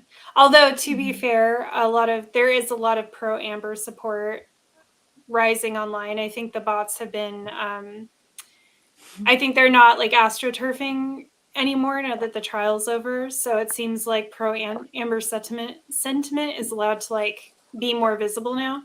Anyway. One of the things I've seen from a lot of people who are like, how did you change your mind from being pro Johnny? A lot of them are saying that it was Dr. Curry's testimony that made them be like, wait a minute, what the fuck? With her talking about borderline personality disorder, and especially histrionic. I think that was a bad move on their part to say histrionic, because so many people are like, that's not even a diagnosis that people use anymore because it's so blatantly sexist. Yeah. Because like, yeah, like the hysteria thing is super relevant to that. And the hysterical woman is absolutely, you know, something that's been used for ages. But histrionic, as I understand it, is like a very specific cluster B that was made basically just to talk about women who are like slutty. It's like it describes, and very girly, like hyper feminization is one of the traits. Yeah. And it's like you're literally just describing like women, like a yeah. girly girl, you know? Yeah, it's like somebody who basically like uses their Likes appearance to attention. get attention. And is flirty. So yeah, it's flirty. Yeah, it's honestly like if you actually read what histrionic is supposed to be, it's like what? Like you've pathologized. It's really wild, right? And it's so clearly sexist. Like you're not gonna label a man histrionic ever. Right. It's just ridiculous. So yeah. I just I was just very appalled. And like I said, I went through the trial, you know, I caught up, but I went through in chronological order. And definitely for me too, Dr. Curry's testimony was when I was like, wait a minute, like what is happening here? Because I was like, this is the oldest playbook in the world, you know, is you say, and like, to be clear, that this is the worst part, is that people with personality disorders are so maligned, even by mental health care professionals. So for her to be playing into that is just absolutely disgusting professionally. And on top of that, it's this way, like, even if Amber is BPD, it doesn't mean she's lying. And it's just also the contradictions in the case are endless. So it's like she's, you know, we see this over and over, like she's a gold digger and she wanted to leech off of him, but she married him to forward her career. So she wanted to work, you know, it's like all of these contradictions. And I feel like the whole BPD thing was part of that, of like, she must be lying because of all of these things. But then when you're like, well, she has evidence, and then people are like, oh, well, it was a scheme. So it's like, is she hysterically reacting to him and saying this because he left her? Or was this a scheme the whole time to ruin him and get his money? Like, what is it? You know? But it doesn't matter. It was like, throw everything at the wall and see what sticks. It basically, like, I'm literally surprised someone didn't ask her what she was wearing during these events, because they basically used every other victim blaming trope in the book, including this ableist approach of like, oh, she's crazy, so you can't, you know, you can't trust anything she says. But also it's like, so they brought in Dr. Curry, who did like a few, you know, talks with Amber or whatever, and looked at whatever, you know, some documents. But meanwhile, like Amber had been seeing psychologists and psychiatrists for years and years and years who had never ever diagnosed her with borderline. So do you think that like those practitioners would probably know their client that they've been seeing over years and years and years more than this person that was brought in to talk to her a couple of times and make an assessment for the court, who was hired by Johnny's legal team? Like, okay. But it's just interesting that like, even if that were true, nobody is like, okay, so that actually explains, because if you're borderline, like you have a higher proclivity for being abused as well. And nobody brought that up. Like nobody brought up like, oh, well, that could explain why she stayed in this abusive dynamic and couldn't bring herself to leave, because it was so triggering. Yeah, and that just speaks so much to how ridiculous the evidence that was used in this trial was, because there are just so many professionals, when you look at the UK transcript of the court case, that showed that had documentation where they wrote down that Johnny was abusive, that Johnny had been in sessions with them, and even one of them where Johnny had literally been violent towards Amber within one of the sessions, and none of that was brought in. And like you said, years and years of therapy, couples therapists, etc. And how many of them were brought in? The only one that was brought in was the one that so happened to think that it was mutually abusive, and that happened to say that she didn't think that Amber was abused. But what about all the other ones that actually had found that Johnny was abusive, and like the majority of the other counselors that had, or all of the other counselors that had said that Johnny was abusive? So how did it happen that all of these people were not allowed to be used in trial, but like you said, meanwhile this psychologist that like Dr. Curry was allowed in, who barely had any knowledge at all? Like, so I think this just speaks to, one, how fucked the criminal justice system is, but also like people taking this case as like evidence and whatever. Like, we need to have critical thinking of the fact that actually like look at how biased this is, and look at what isn't being included. And it's so funny to me that people are saying, oh, anyone who believes Amber has no critical thinking skills, you're just like following the crowd. I'm like, excuse me, like the crowd. What crowd? Yeah. Exactly. Like, where are they? Because I'd love to hang out with them. Yeah. I'd love to be part of that crowd. Yeah, like how can you possibly think that we are the ones that are being sheep in this situation? And it's just unbelievable to me, like how much evidence is not being allowed, and even the way that audio clips have been used in the trial completely out of context. And it's like, surely we need to hear like those lines before, even like there's an audio where Amber is saying, oh, I thought you were going to kill me, and saying, she was apologizing, like, oh, I'm sorry, I thought you were going to kill me, that's why I blah blah blah, like that's why I called the police, or that's why my friend called the police. And it's like why isn't that being used? Like, that's very, and like Johnny doesn't deny that in that message. Actually, he responds with, oh, yeah, but I lost a finger. And I think that's also very telling, because it's like, why would your partner is saying to you, I thought you were going to kill me, and you're responding with, oh, I lost a finger that you cut off yourself. Like, I can't. I know. Yeah, that's a great point, like all the evidence that was not allowed in, and like how ridiculous that was. Like medical records she had of her injuries, and evidence of like the time that she said she thought he broke her nose. And this goes hand in hand too with a lot of her lies. So a lot of her testimony is twisted, and then people say it's a lie. So that's a good example. It was the headbutting incident, I believe, if I'm remembering correctly, where he headbutted her. And she said in her testimony, it hurt so bad. It hurt so much worse than anything that had happened before. I thought, is this what a broken nose feels like? And then people online are like, she thought she broke her nose. This is what a broken nose looks like, and blah, blah, and just picking apart her testimony as if she said, he broke my nose, period. That's not what she said at all. She said, I was laying there wondering, is this what a broken nose feels like? Anyway, she actually has medical records of getting her nose looked at, and there's scar tissue built up in her nose from repeated injury.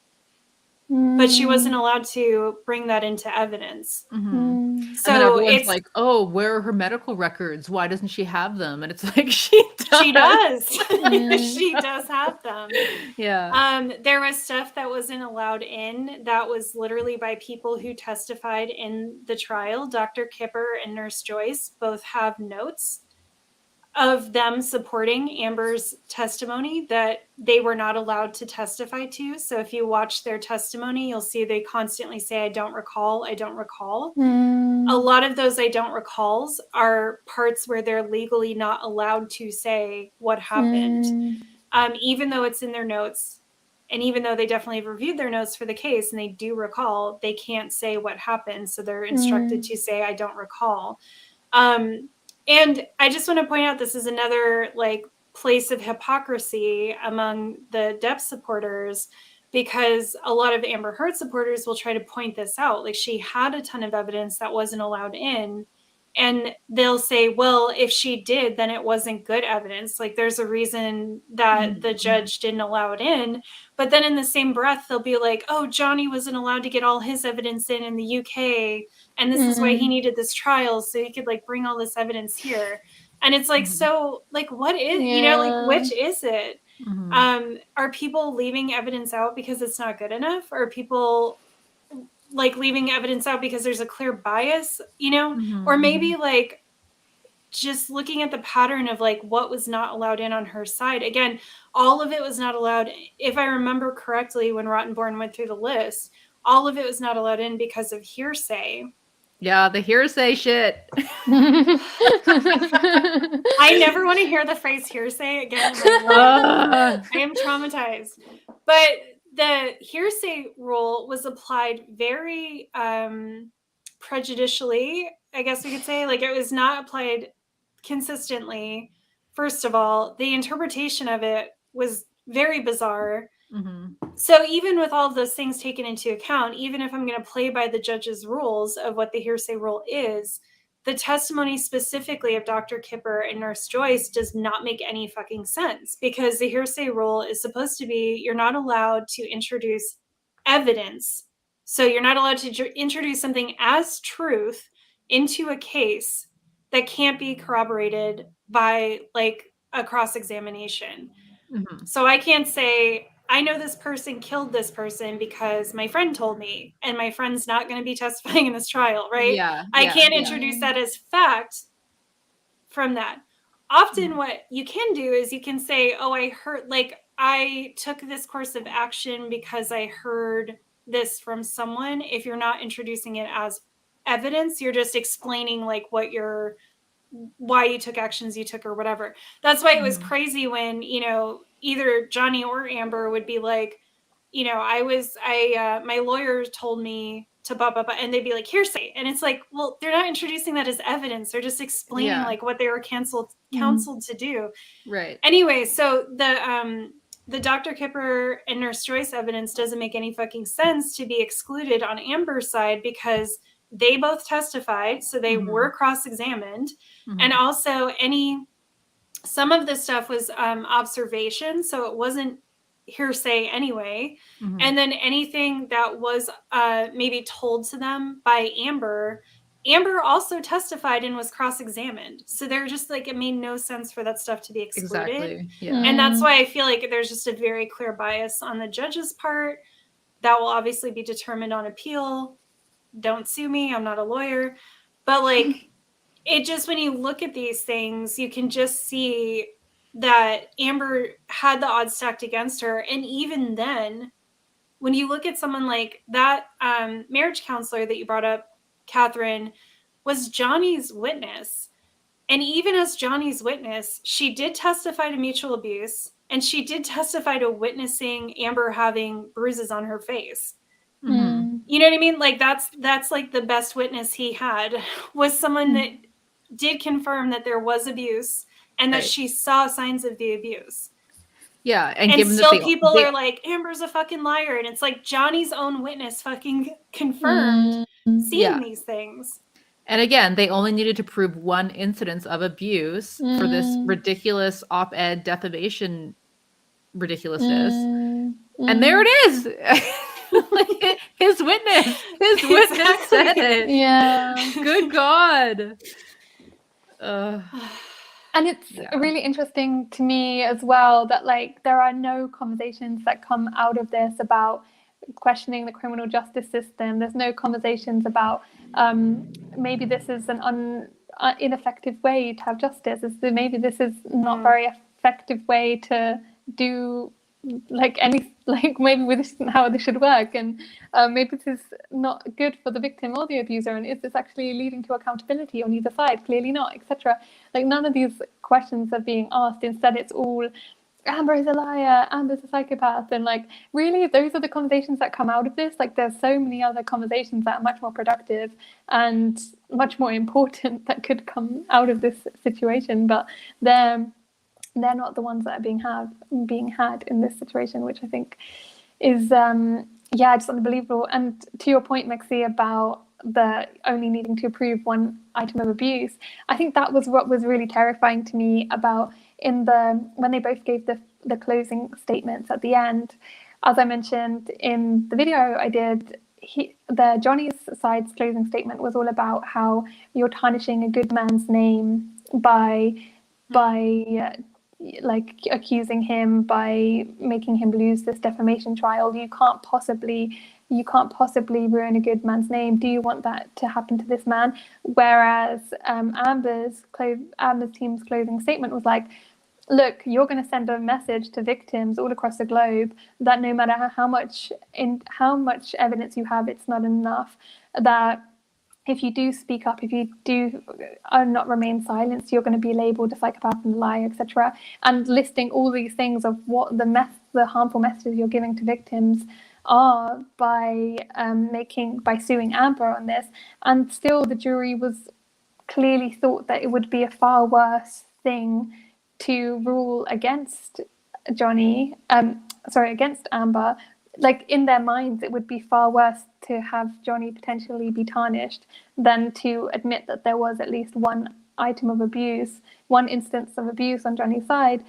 Because, like, clearly, I don't know, to me it just spoke to how little care there is for victims and how little that even registers in people's minds that is something to consider. Because clearly tarnishing someone's name is like 100 times worse. And I'm not saying that any time there is a court case, you need to listen to the closing statement, and which one could be worse is like what you should listen to. Obviously, it has to be also about the evidence, regardless of the implications, blah, blah, blah. But, like, I don't know. Well, but the closing statement is a summary of the evidence that was presented. Yeah. So yeah. I think it does make sense in it. And I agree not to base your entire opinion of the case on that, but it's a good summation of what did we do in this trial. And I think it's very telling that the only thing that they had to prove their case, the only thing they felt that they had provided enough evidence for, was that Camille literally said, one of Johnny's lawyers, the worst thing you can do to a human is tarnish their reputation, or person, or whatever. Mm-hmm. She said it's the worst thing you can do to another person. And I was like, is it? Rape them with a bottle, right. Whatever. Yeah. Right. And the only time I do agree that tarnishing someone's reputation is extremely violent when it's not true, right? Like, I think what happened to Amber was extremely violent. Her reputation was tarnished. Her name was tarnished. She's going to be Amber Turd for the rest of her life to a large chunk of the population. Like, that is humiliating and cruel and awful. But I think it's only something that happens when it's an extension of already occurring abuse, you know? And people have this idea that women can just pop out of the woodwork and, like, tarnish a reputation out of nowhere. Mm-hmm. And that's violent. And that's not how it works, you know? Mm-hmm. Yeah. And speaking to what you were talking about, Catherine, about like the jury and, you know, their decision, I also think how could they not have been influenced day in, day out, legions of Johnny fans outside of the courtroom? We see when, you know, when Amber leaves, when whoever leaves, right? They know that they're being booed, they're being harassed, they're being followed home.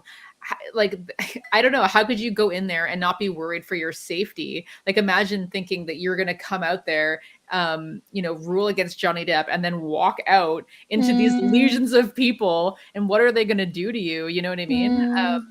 Because of course they were instructed not to look at what was going on with the trial, but none of them were sequestered. You know, I find it very hard to believe that none of them, you know, opened their phone or spoke to anyone, you know, that entire time. They weren't sequestered. And if they had any inkling of the harassment that people were getting, I mean, they just saw it outside the courtroom with all those fans there, which is obviously why Johnny televised this and like had this so public. Yeah, are you really gonna stand with Amber and then walk out and meet all these people? You know that these people are gonna like look up your name, your address, you know, come harass you. You know. Yeah. Absolutely. Yeah, well, I guess we could also talk about the impacts this is having on the queer community. I don't know if either of you want to get started, or I can get started if not. You can kick it off. Okay. Yeah, so I guess there are just so many harmful, misleading tropes that have been used against Amber throughout this trial, about bisexual people in general. the first one, like a lot of it is suggesting that because Amber is bisexual, it means that she's less trustworthy, she's more likely to cheat, she's more likely to be manipulative, she's less likely to be able to sustain a monogamous relationship, she's less likely to be able to be a good partner, less likely to sexually be able to give Johnny what he needs, which would justify his like violence and anger. A lot of people, some people are even suggesting that because of Amber's bisexuality, saying that she's not even bisexual, that she's a lesbian, but because of her seduction, because of her desire to concoct this plan to tear down Johnny and apparently get money for it, that makes her like she's lying about being interested in men at all, which again is playing into that classic trope that bisexual people aren't actually bisexual, they just need to pick a side, or they're just confused or whatever, which is also deeply harmful.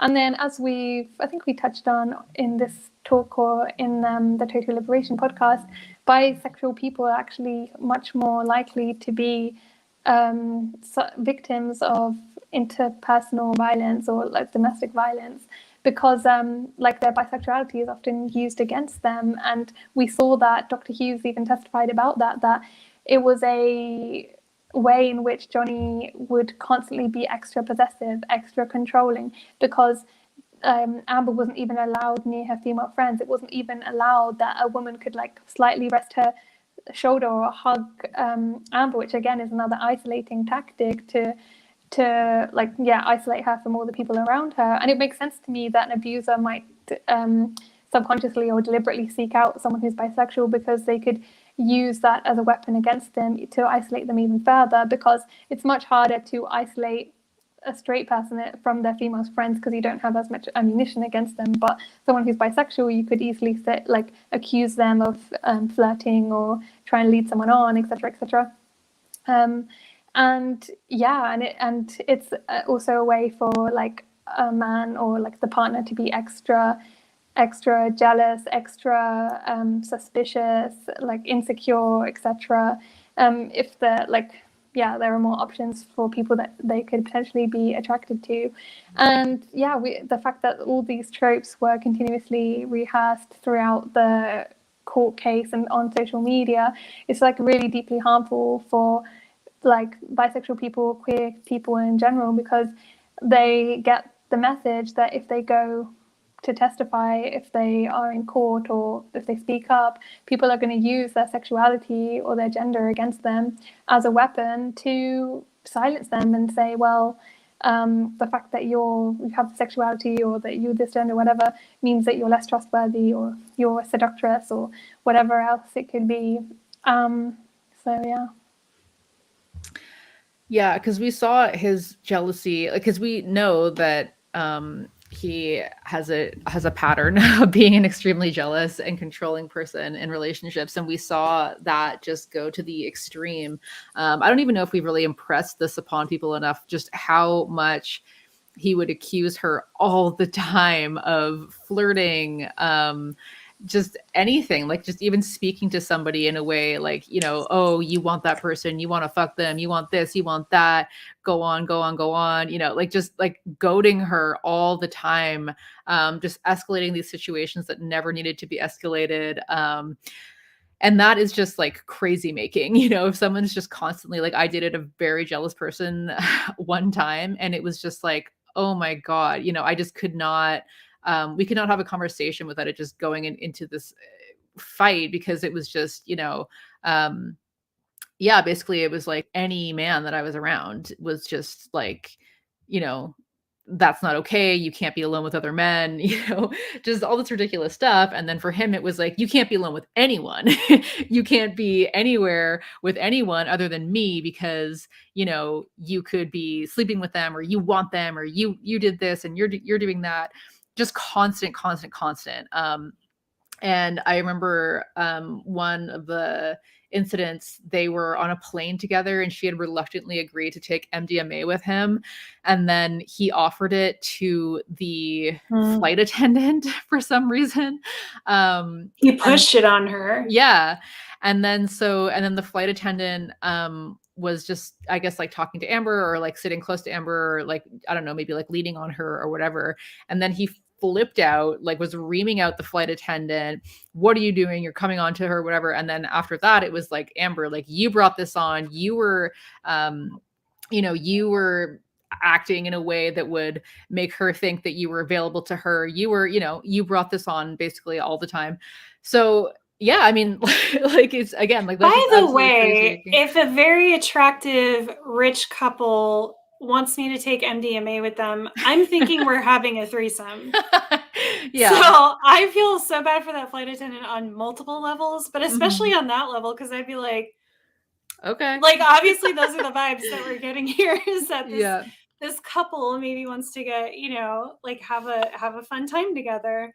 And yeah, just to be like, holy shit, this guy is gonna break my fucking wrist because I'm snuggling, we just took like a touchy drug. Like, why wouldn't we be touching each other, Anyway. And she wasn't even touched, she was just like leading, like it wasn't even like, it was nothing. So anyway, yeah. I also think it's so telling that how forceful he was about this woman taking the drug, because I was going to say that. We've all been in this situation where we've been at work and, someone like that you're working with is like being overly persistent about, why don't you come out with us later on? Come on, it'll be fun. Or like you're at a bar, like serving someone drinks. Oh, come on, like why don't you have like a shot of vodka or whatever? I don't know, these situations, and especially in that kind of situation where you're employed by this extremely powerful, rich man, it's so difficult to say no in that situation, even if you really want to. And especially if they've like really persistently offering it to you. And then so who knows if she actually even wanted to take that at all.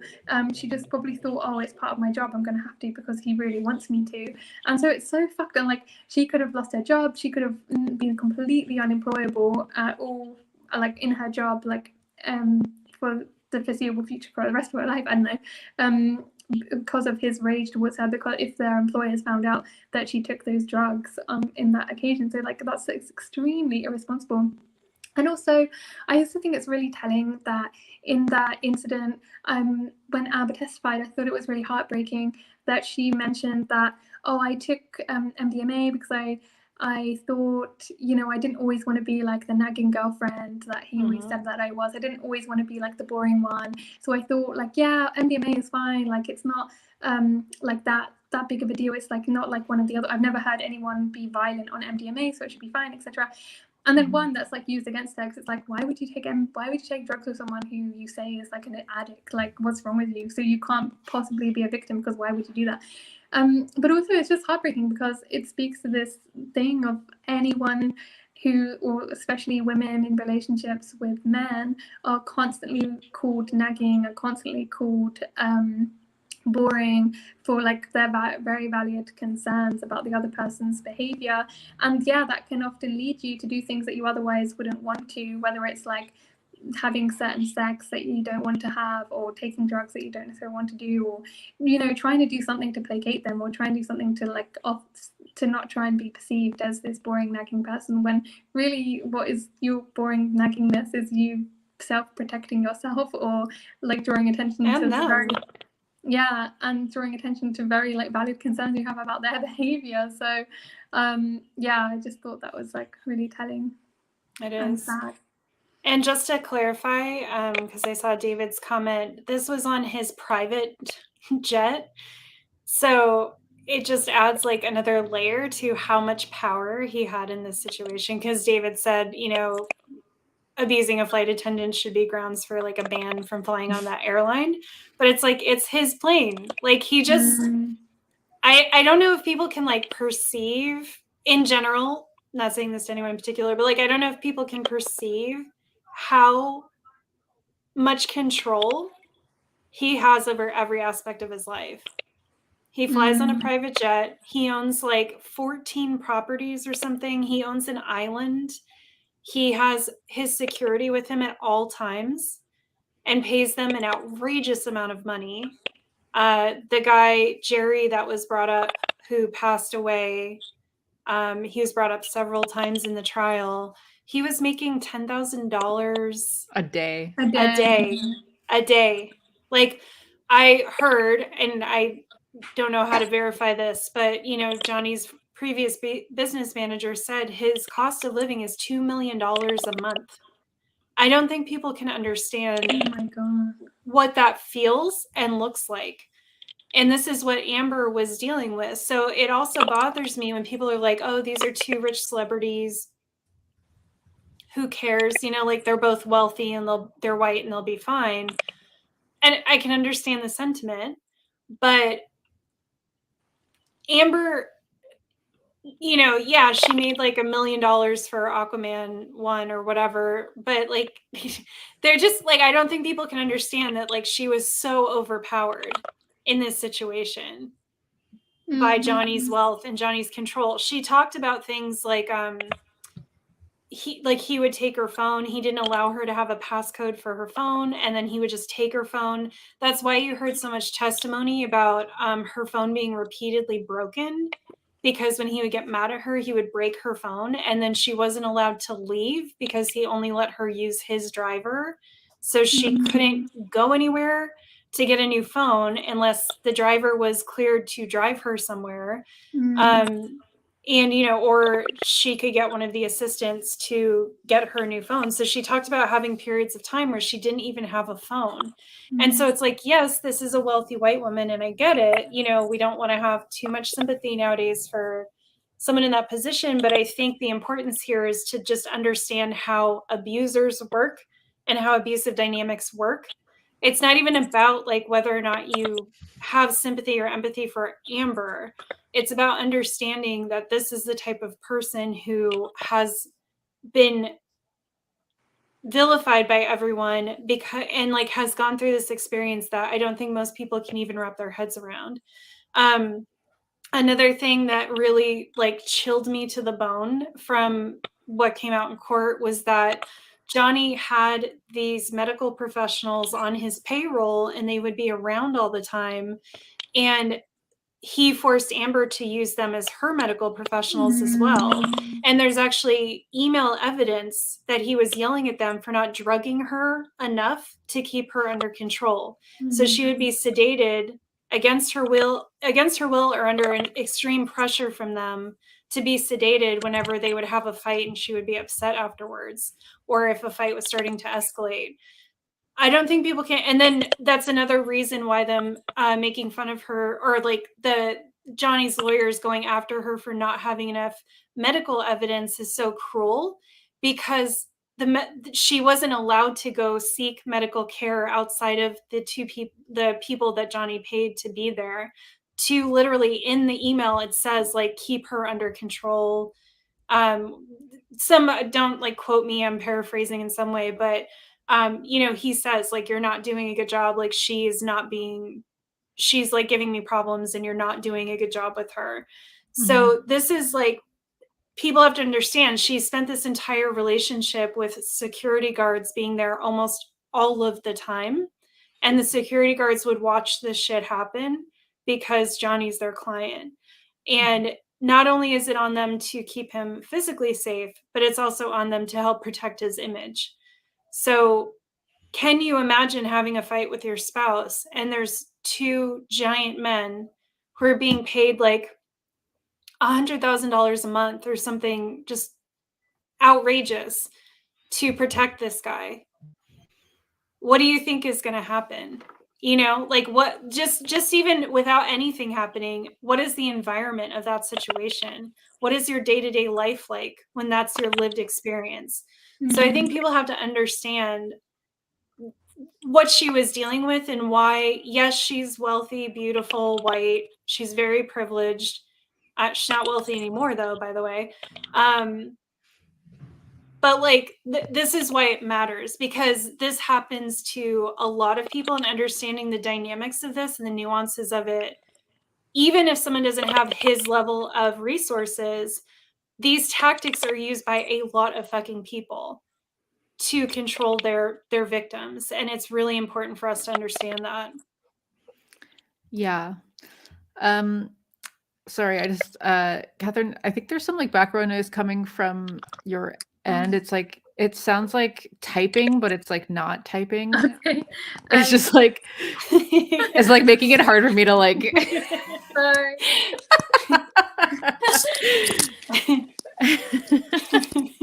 Is that better? Yeah.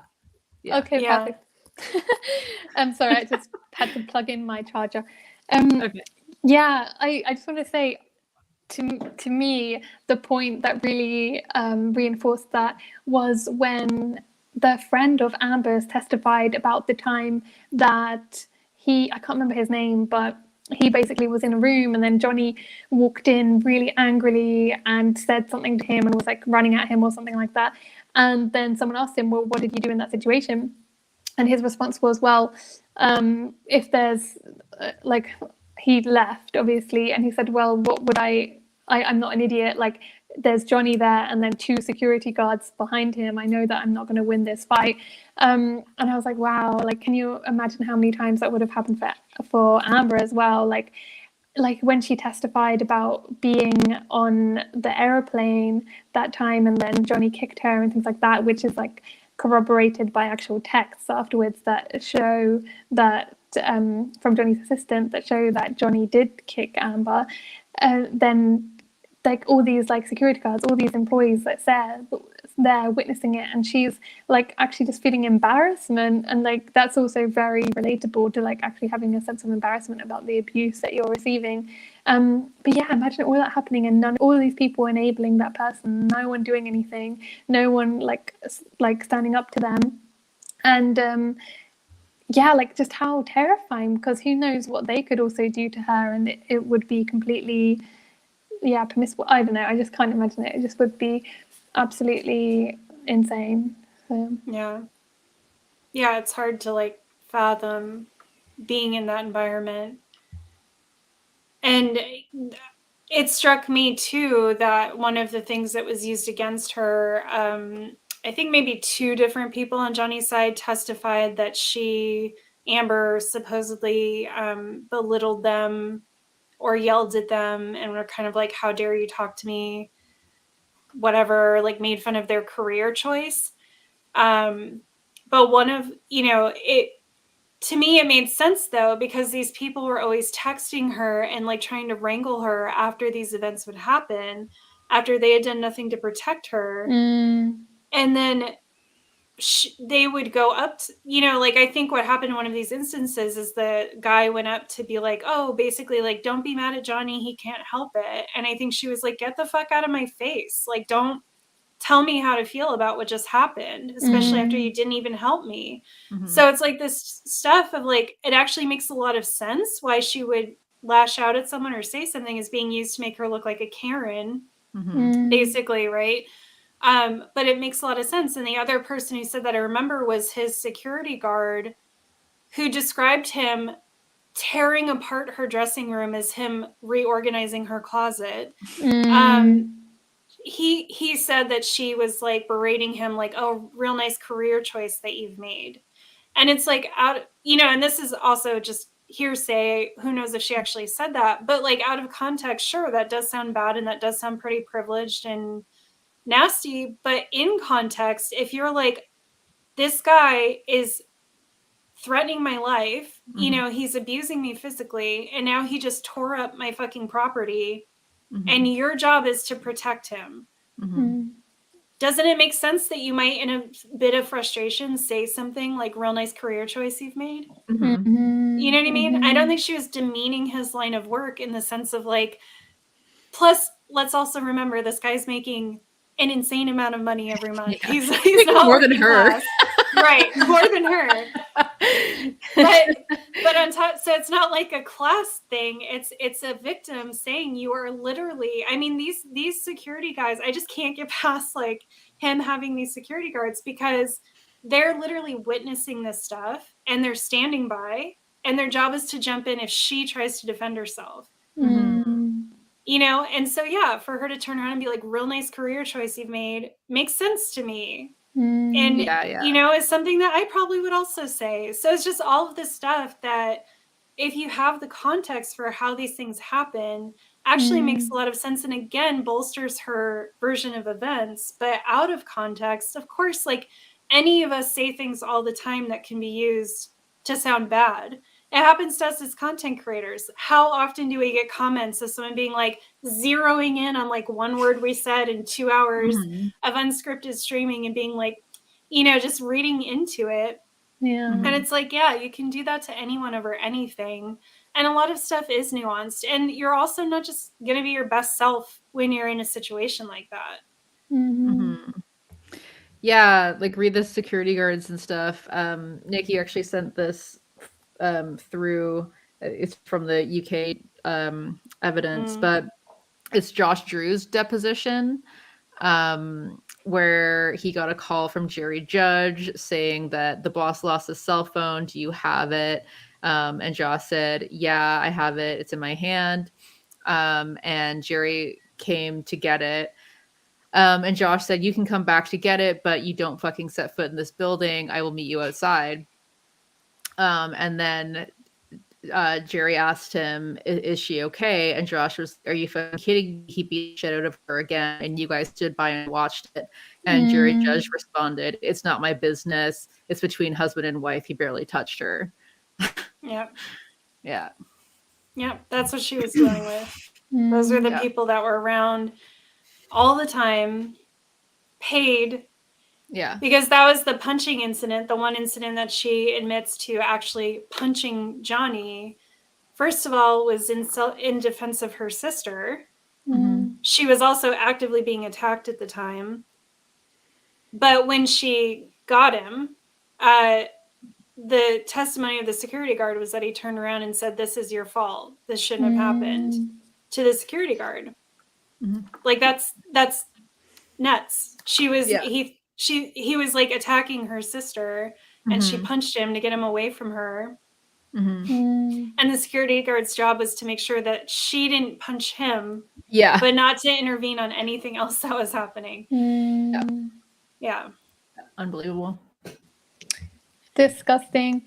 I also think someone in the chat made a great point about... Yeah, there's been a lot of good points. I've been... Yeah, like how it's unbelievable that Johnny is able, like, they're able to come on here, talk about the mass amounts of drugs that they do. Meanwhile, there are people locked up for like a small bit of weed that they had. And that's what I think I said in one voice message to both of you. Like, I don't understand this system in the US where like there are like people being locked up for life for weed possession of all things, which is like legalized in some places in Europe, and like why people are, I just don't understand. And then these people can like openly talk about all this stuff that they do, and like that isn't used against them. But yeah, again, it's just like, rich people can get away with anything, but like no one is really raising an eyebrow about that, or like white people can get away with anything. It's like, it's very true. Yeah, it's very, very true. Yeah, someone in the chat said Depp was never disadvantaged, though. I'm from Serbia, and while he was quote unquote canceled, he met with our politician's president, gave him a Medal of Honor, and even considered buying a mansion next to Decoding. I don't know how to pronounce that, but yeah. Yeah. Yeah. Well, and that's the thing is like Johnny, just like all of these other guys, none of these Me Too guys have been actually canceled or have actually had long-term, like permanent things happen to them. Celeste, thank you, asked about the video I'm making. Yes, the video is supposed to be a resource that will give a lot of context for things that happened around the case. Like, I'm really going to talk about Adam Waldman, who's Johnny's lawyer, who orchestrated the whole campaign against her, because he actually has ties to Russia, and I think the whole thing is fascinating. And I will have a timeline of the case with details, and I'm going to try to focus in just on hard evidence. So not testimony, but stuff that's been proven through like text messages, pictures, emails, things like that. Because even with just that, there's so much that proves Amber's case. Mm-hmm. I thought we had one from David said, talking about histrionic. So saying histrionic comes from a word meaning actor, so like over dramatic, whereas hysteria, which is from uterus, which is correct. But if I remember from doing research about histrionic, it is like an evolution of hysteria. So I do think there's a connection between the two diagnoses, even if you're right, the etymology isn't actually from the same root word. Mm-hmm. I think that's a good point. And Celeste had a really good question from earlier. So they asked, do conservatives like Manson, will they be willing to help him? So one of the things I turned up in my research yesterday as well was Donald Trump Jr. tweeted an anti-Amber tweet saying, basically, I think he said something like, you can tell what quality of woman Amber is by like the men that didn't show up to testify. Like no good man of standing showed up to testify on her behalf, which was interesting. And then I guess he got dragged by everyone because he has in the past made a ton of anti-Johnny Depp tweets calling him like a left-wing spokesperson, which is just funny. Conservatives, like, how many times have we all been called libs? And you're like, you literally don't even know what things are. Like, we are not libs. They like don't know anything. So yeah, I think Johnny's some left-wing spokesperson. But anyway, he had a series of tweets and he actually was tweeting pro-Amber tweets, essentially saying that Johnny Depp was a wife beater, sharing articles about the abuse and sharing the people cover with Amber's bruised face on it, just like 4 years ago. But now, because this is being used by right-wingers to radicalize people, now he's like pro-Depp. Do you know what I'm saying? So that's my long-winded way of answering Celeste's question, is that I don't think it actually matters if conservatives like a person, if they see an opportunity to use this situation for their own means, then they will do so. I do think it will be, let's say, grotesquely or morbidly interesting to see what the right does with Manson, because he is so counter to everything they stand for.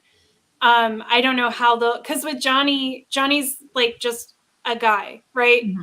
He's like a rocker, he's an actor, but he's also just kind of a man that you can project things onto. Manson is more of, he does stand for something, right? Like he's embraced like satanic imagery and he's embraced these things that are very anti-conservative, quote unquote values. So it will be interesting to see what they do with this case, because I don't know how they're going to handle it. I think it'll be much harder for them to use him to their own ends, but at the same time, of course, they're going to want him to win his case. They're always going to want women to, or victims in general, to not be able to speak about what's happened to them. So yeah, we'll just have to wait and see. But I just wanted to make that point that it doesn't actually matter, because Johnny was not actually someone conservatives liked before this all happened, and then they've just jumped on it to take advantage of the situation. And that's all I've got over here.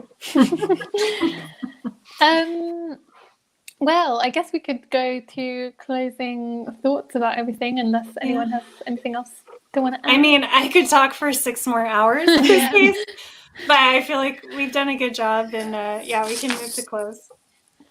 Yeah, I did want to say, just before we finish, that I did wonder as well to what extent the cameras and how they were used would affected people's perception of the case, because I noticed that there would be so many moments where Amber would be testifying about something terrible that Johnny had done to her, and then the camera would zoom in on Johnny's face as if it were like, oh, look how much her words are hurting Johnny. Whereas most of the time he was just looking down, pretending like he wasn't hearing it. Like he wasn't showing, like he was just kind of like acting like it, it wasn't even anything. So anyway, sorry. Or smirking and giggling. Yeah, exactly. And yeah, I just think it's really interesting that again, I don't know, that's just one very small example of the way in which media shapes our perceptions and narratives around these things, like that, and of course the mass amounts of bots and the mass amount of right-wing propaganda and everything like that. But yeah, I just thought that was interesting. But anyways, so yeah, I guess where do we go from here? How do we keep going against this machine? How do we not get hoodwinked by everyone else? Well, I just always say, I know, I mean, who knows, but I always say to people, and like, I also have to relearn this all the time, but anytime you see like a mass frenzy around a topic and there's like one kind of very strong talking point or angle that everyone seems to agree on, look into it, because it's almost definitely the opposite of what you're being told. And I honestly, if people did that for OJ, if people did that for Lorena Bobbitt, if people did that for Monica Lewinsky and Britney Spears, like all these people, even, you know, this is dating myself, but even things like the frivolous McDonald's coffee lawsuit. I don't know if you guys remember that, but there's, you know, that was a joke. Like everyone made a huge joke about that. And then if you look into it, it's actually pretty fucking devastating what happened to that woman. And her lawsuit wasn't frivolous. It was, she was trying to make sure it never happened to someone else. And she knew that she had to really go after McDonald's for them to change anything. So, you know, it actually was like in a way an act of activism, and it was turned around to make her look greedy and frivolous. And speaking of frivolous lawsuits, this defamation lawsuit is extremely frivolous. This should have never been approved. This should have never happened. So it's also interesting to me who we call frivolous and who we don't, because this is like a textbook case of a frivolous lawsuit. And yet I think because Johnny's a man, first of all, and also because of his like status, it won't be referred to that way, but it is, you know, whereas this woman who got her fucking like flesh burned off by coffee from McDonald's, that's called frivolous. So it's kind of like where there's smoke, there's fire sort of thing. Like when you see people churning away online about something, really look into it. And I don't want to say take the opposite stance, but like be very critical, you know, go into it and try to like isolate yourself from the chatter as much as possible. And I would just also say, like, I would never blame someone for being like, I don't have the spoons. I don't have like, I don't want to be re-traumatized. Like, I don't want to look into this because I know it's something that's going to hurt me. So that is fine, you know, but just also in that case, try not to perpetuate anything. Try not to think that you know what it's about. And also understand that like, it is okay for you to not want to look into it, but also that it's almost definitely important. So to not, that's not to say that you need to look into it, but it's to say that if someone else in your circle is looking at it and questioning it, support that, because it probably is really important. That's how I feel. Like I've had these moments of like, I've literally spent like hundreds of hours at this point working on this video, going through all the trial footage. I've on Reddit threads, Twitter threads, and looking at like court documents. I spent so much time on it. And I've had these moments of like, are people going to judge me for spending so much time on this because they think it's like frivolous and it doesn't matter? But it does really matter. You know what I mean? It matters. Like, hopefully we made that case today. It matters on so many different levels. And anytime you see this kind of mass piling on of a victim of something, it matters in a very systemic way. So it's okay if you don't want to get involved. It's okay if you are not interested. That's fine. But just don't make other people in your sphere feel bad that they are interested in it. Because I've seen, especially, you know, I'm in the US, like Roe v. Wade probably being overturned. We've had, I think, 3 spree shootings in the last like month. You know, there's a lot going on. And I've seen people trying to, what's the word I'm looking for? Shame other people for being interested in this trial. But to me, the more I look into this trial, the more it is actually connected to these other things. Like, I do think that this trial functioned to distract from these other issues we have in the US, like gun control and abortion laws. So while I get it that you're like, well, don't feed into that then, at the same time, I think it's important to understand how this happened so that when the next thing happens, we can see the pattern. Because as we mentioned in the beginning, there are literally abusers and white nationalists and powerful men who are calling this a blueprint for how to move forward. So if someone doesn't do that analysis, if someone doesn't do that autopsy on the situation, then we'll just keep getting caught in these same patterns over and over. So that's my thing, is just look into it, or support other people looking into it, and just try to like listen to sources you trust and keep the chatter out so you can make your own opinion. Because it is hard when you see the whole world seems to be having the same opinion. It is very scary to form your own opinion, and it's scary to talk about it. But I would say if you feel that you are able, showing support for Amber, showing support for these victims is really important. We need to show that, I think you can dismiss one or two people, but once you start seeing it more and more, that can cause a lot of people to take a step back and be like, oh, wait, this is kind of weird. Like someone I really respect, has a different opinion. Maybe I should actually look into this. It can make a big difference. And since I know Hollywood's watching, I would like to say to all of the wealthy, powerful white male actors out there, where the fuck are you? Please speak up.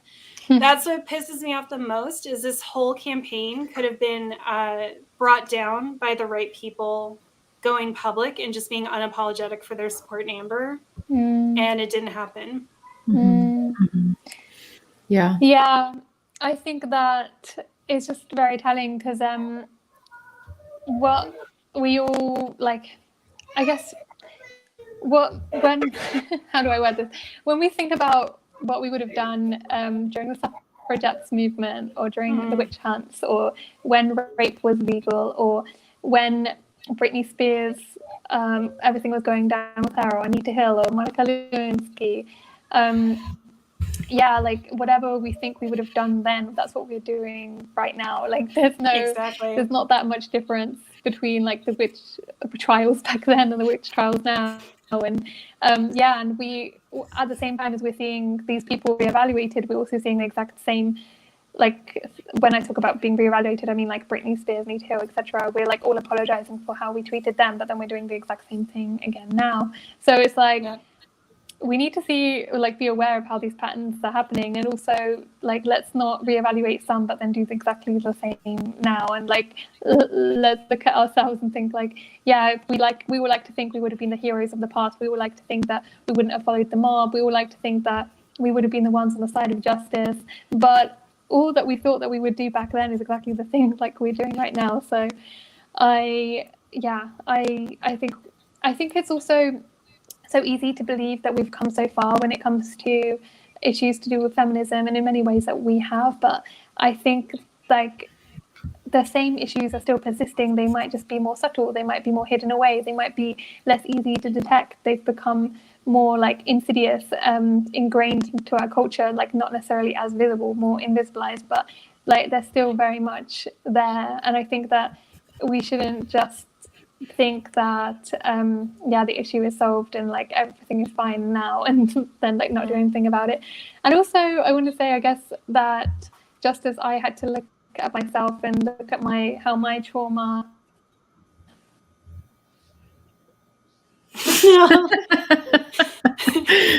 She was silenced by the internet.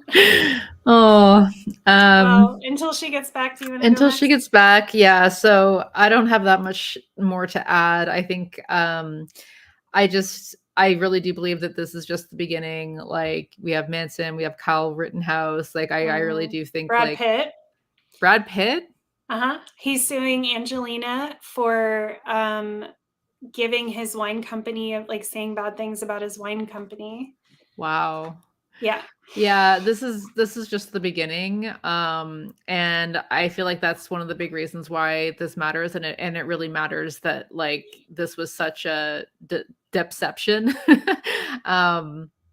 because if people don't understand this, if people don't understand the systemic forces at play that make you know, media circuses like this that silence victims and all the rest, then they're just going to treat every case as like a he said she said kind of thing, and really just not understand, you know, how these things work, right? Like how Yeah. money, power, the internet, groupthink, how these things operate. And if we're not on the ball, then as these things just keep coming in, keep coming in, keep coming in, I mean, like what are we going to do, right? So I think, yeah, people need to be aware. People need to be understanding where we're at, understanding, you know, the importance of this cultural moment, and just not being taken in by just absolute bullshit. Absolutely. Like bullshit rich white dudes. And yeah, fuck Johnny Depp. That's Yeah. basically what I have to say. Yep. And I just want to say, like, a case of, you know, domestic violence is never entertaining. No. Like, Yeah. it's hard to resist. And I also got swept up into it because I was introduced to the case through a friend who was kind of in this enjoying the trial as spectacle. So that's kind of how I approached it. And then quickly realized, like, oh, this is actually very serious. So I think just like keeping that in mind in general will be helpful for us to stay out of the trap of making something a spectacle. My last thing I want to say, it looks like Catherine may not be coming back. So I want to say there's a lot of cases coming up. So Anthony Rapp is suing Kevin Spacey. Okay, Catherine is coming back. Mexi, if you need to drop, I know it's been super long, so you can. Yeah. You're welcome. Like, I'm not kicking you out, but I want to make sure Catherine has her say. So if you want to drop, yeah, I might drop and let Catherine have her say. Yeah, but I'll just hear what you have to say now. All right. So I just want to basically, I just want to say, like, support survivors, and there's actually a lot of opportunity to do that coming up. So if you are someone who's online or even in your personal conversations, Anthony Rapp is suing Kevin Spacey for sexual. I'm not sure what the wording is. Some sexual contact, basically, when he was underage. FKA Twigs is suing Shia LaBeouf for domestic violence. This Brad Pitt, Angelina Jolie thing is happening. So, like, I feel like it's a huge mistake on his part because everyone knows his kids, like, can't stand him and have actually tried to, like, change their names to not have Pitt in their names. So I don't know where he's going with that, but, you know, support her. Megan Thee Stallion, who got shot in the fucking foot and still was getting victim blamed for getting shot. Anyway, support her. Those are the ones I can remember off the top of my head. But, you know, I think there's a good point to be made that the Men Too movement and the support of Depp, in terms of people saying that no one believes male victims, specifically male victims of female abuse, there's truth in that, right? Like that definitely is something that is a problem. It's not a problem that is caused by women. I will always say this. We may reinforce it, but the patriarchy is the reason that men are not believed when they come forward about abuse. But anyway, if you're going to support male victims, most male victims are the victims of male abusers as well. So you can't pick and choose, in my opinion, who you support. And so I think, you know, supporting, for instance, Kevin Spacey's victims is just as important as supporting anyone else. So I would just say, you know, be aware that these cases are coming up. And again, if you're someone who's online and likes to share their opinions online and, you know, kind of post about this type of stuff, these people could use your support and, you know, hopefully have a better outcome and a better experience than Amber did. Yeah, I think it's going to be very, very interesting to see what happens with the Kevin Spacey case. Like, if people are going to come to defend Kevin Spacey, or if people are going to be like actually supporting his victims because his victims are men. And then people will be like, and it's always like, tough it's with that really, because homophobia does play in. So, like, I feel that gay abusers are not always protected as much as straight abusers. which is like, I obviously don't want an abuser to be protected, but it's hard to say, like, I don't know. It's just very complicated is my point. And that's what I saw a lot of online from the Depp supporters, is that anytime someone would try to, I was not engaging with them, but like anytime someone would try to bring up, you know, like, oh, you guys didn't support Michael Jackson's victims, you didn't support Kevin Spacey's victims, blah, blah. They're like, we're talking about victims of female abuse. And it's like, okay, I get it. But like also, you know, like, now you're just cutting down to this tiny percentage of victims that are the only people you're going to support.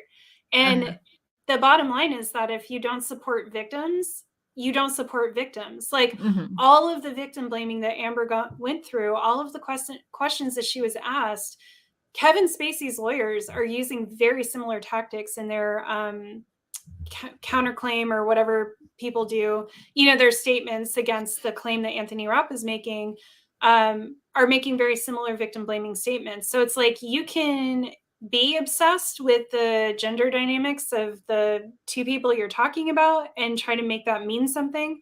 But at the end of the day, victim blaming is victim blaming. And if you're not supporting all victims, then you're not supporting male victims of female abuse either. You're making things harder for them legally, because whether or not you support them, those same tactics will be used against them in court, in police investigations, and in the public eye. Yeah. Hi, Catherine. Welcome back. Yeah, and I just want to say as well, it's like, how many of them actually genuinely care about male victims, or how many of them just care about dismantling feminism and destroying women? Yeah, and I also think that, the thing that I was going to say was, I think we all just need to look at our own trauma and how that affects like our immediate reactions to these things, because I definitely noticed how my trauma played into what I was going to think about this trial. And I think the same can be said for everyone. Like, we've all been, most of us have some sort of trauma, and like, does that trauma lead us to have anger and hatred towards women? Does that trauma lead us to have empathy towards men? Does that trauma lead us to want to victim blame, etc., etc., etc.? Like, we need to be doing some more of that like internal analysis. And even if we have been victims ourselves, it doesn't mean that we are like have more of an instinct to be able to understand these dynamics. As you said, Nick, it means that a lot of the time you are more able to, less able to side with the victim. And I think that it's just really important to do that work. That's what I had to say. Well, I agree with you. I think that's very important. And to end it on a positive note for anyone who cares, Johnny Depp has had a rise in negative public reaction. You know how people measure these things online. Apparently, after the trial, it's gone up pretty dramatically. So I think it's a culmination of things, but it is encouraging, at least, that Amber might get her redemption sooner rather than later. She may not have to wait a decade or more to have someone make a documentary about her and then have people be like, oh shit, we were wrong. I think part of that is the bots. You know, I mean, it's just proven that there were bots that were used. And obviously now that the trial's over, that activity has gone down. And I think that's making more space for people to, who have been supporting her, to actually be seen, for that content to come through. And I just think, you know, her losing and that weird, I mean, she didn't exactly lose, but that weird verdict that they got, I just think people are starting to be like, wait a minute, like what went on here, and are looking more into it. So that's kind of heartening, you know, like hope. That is heartening.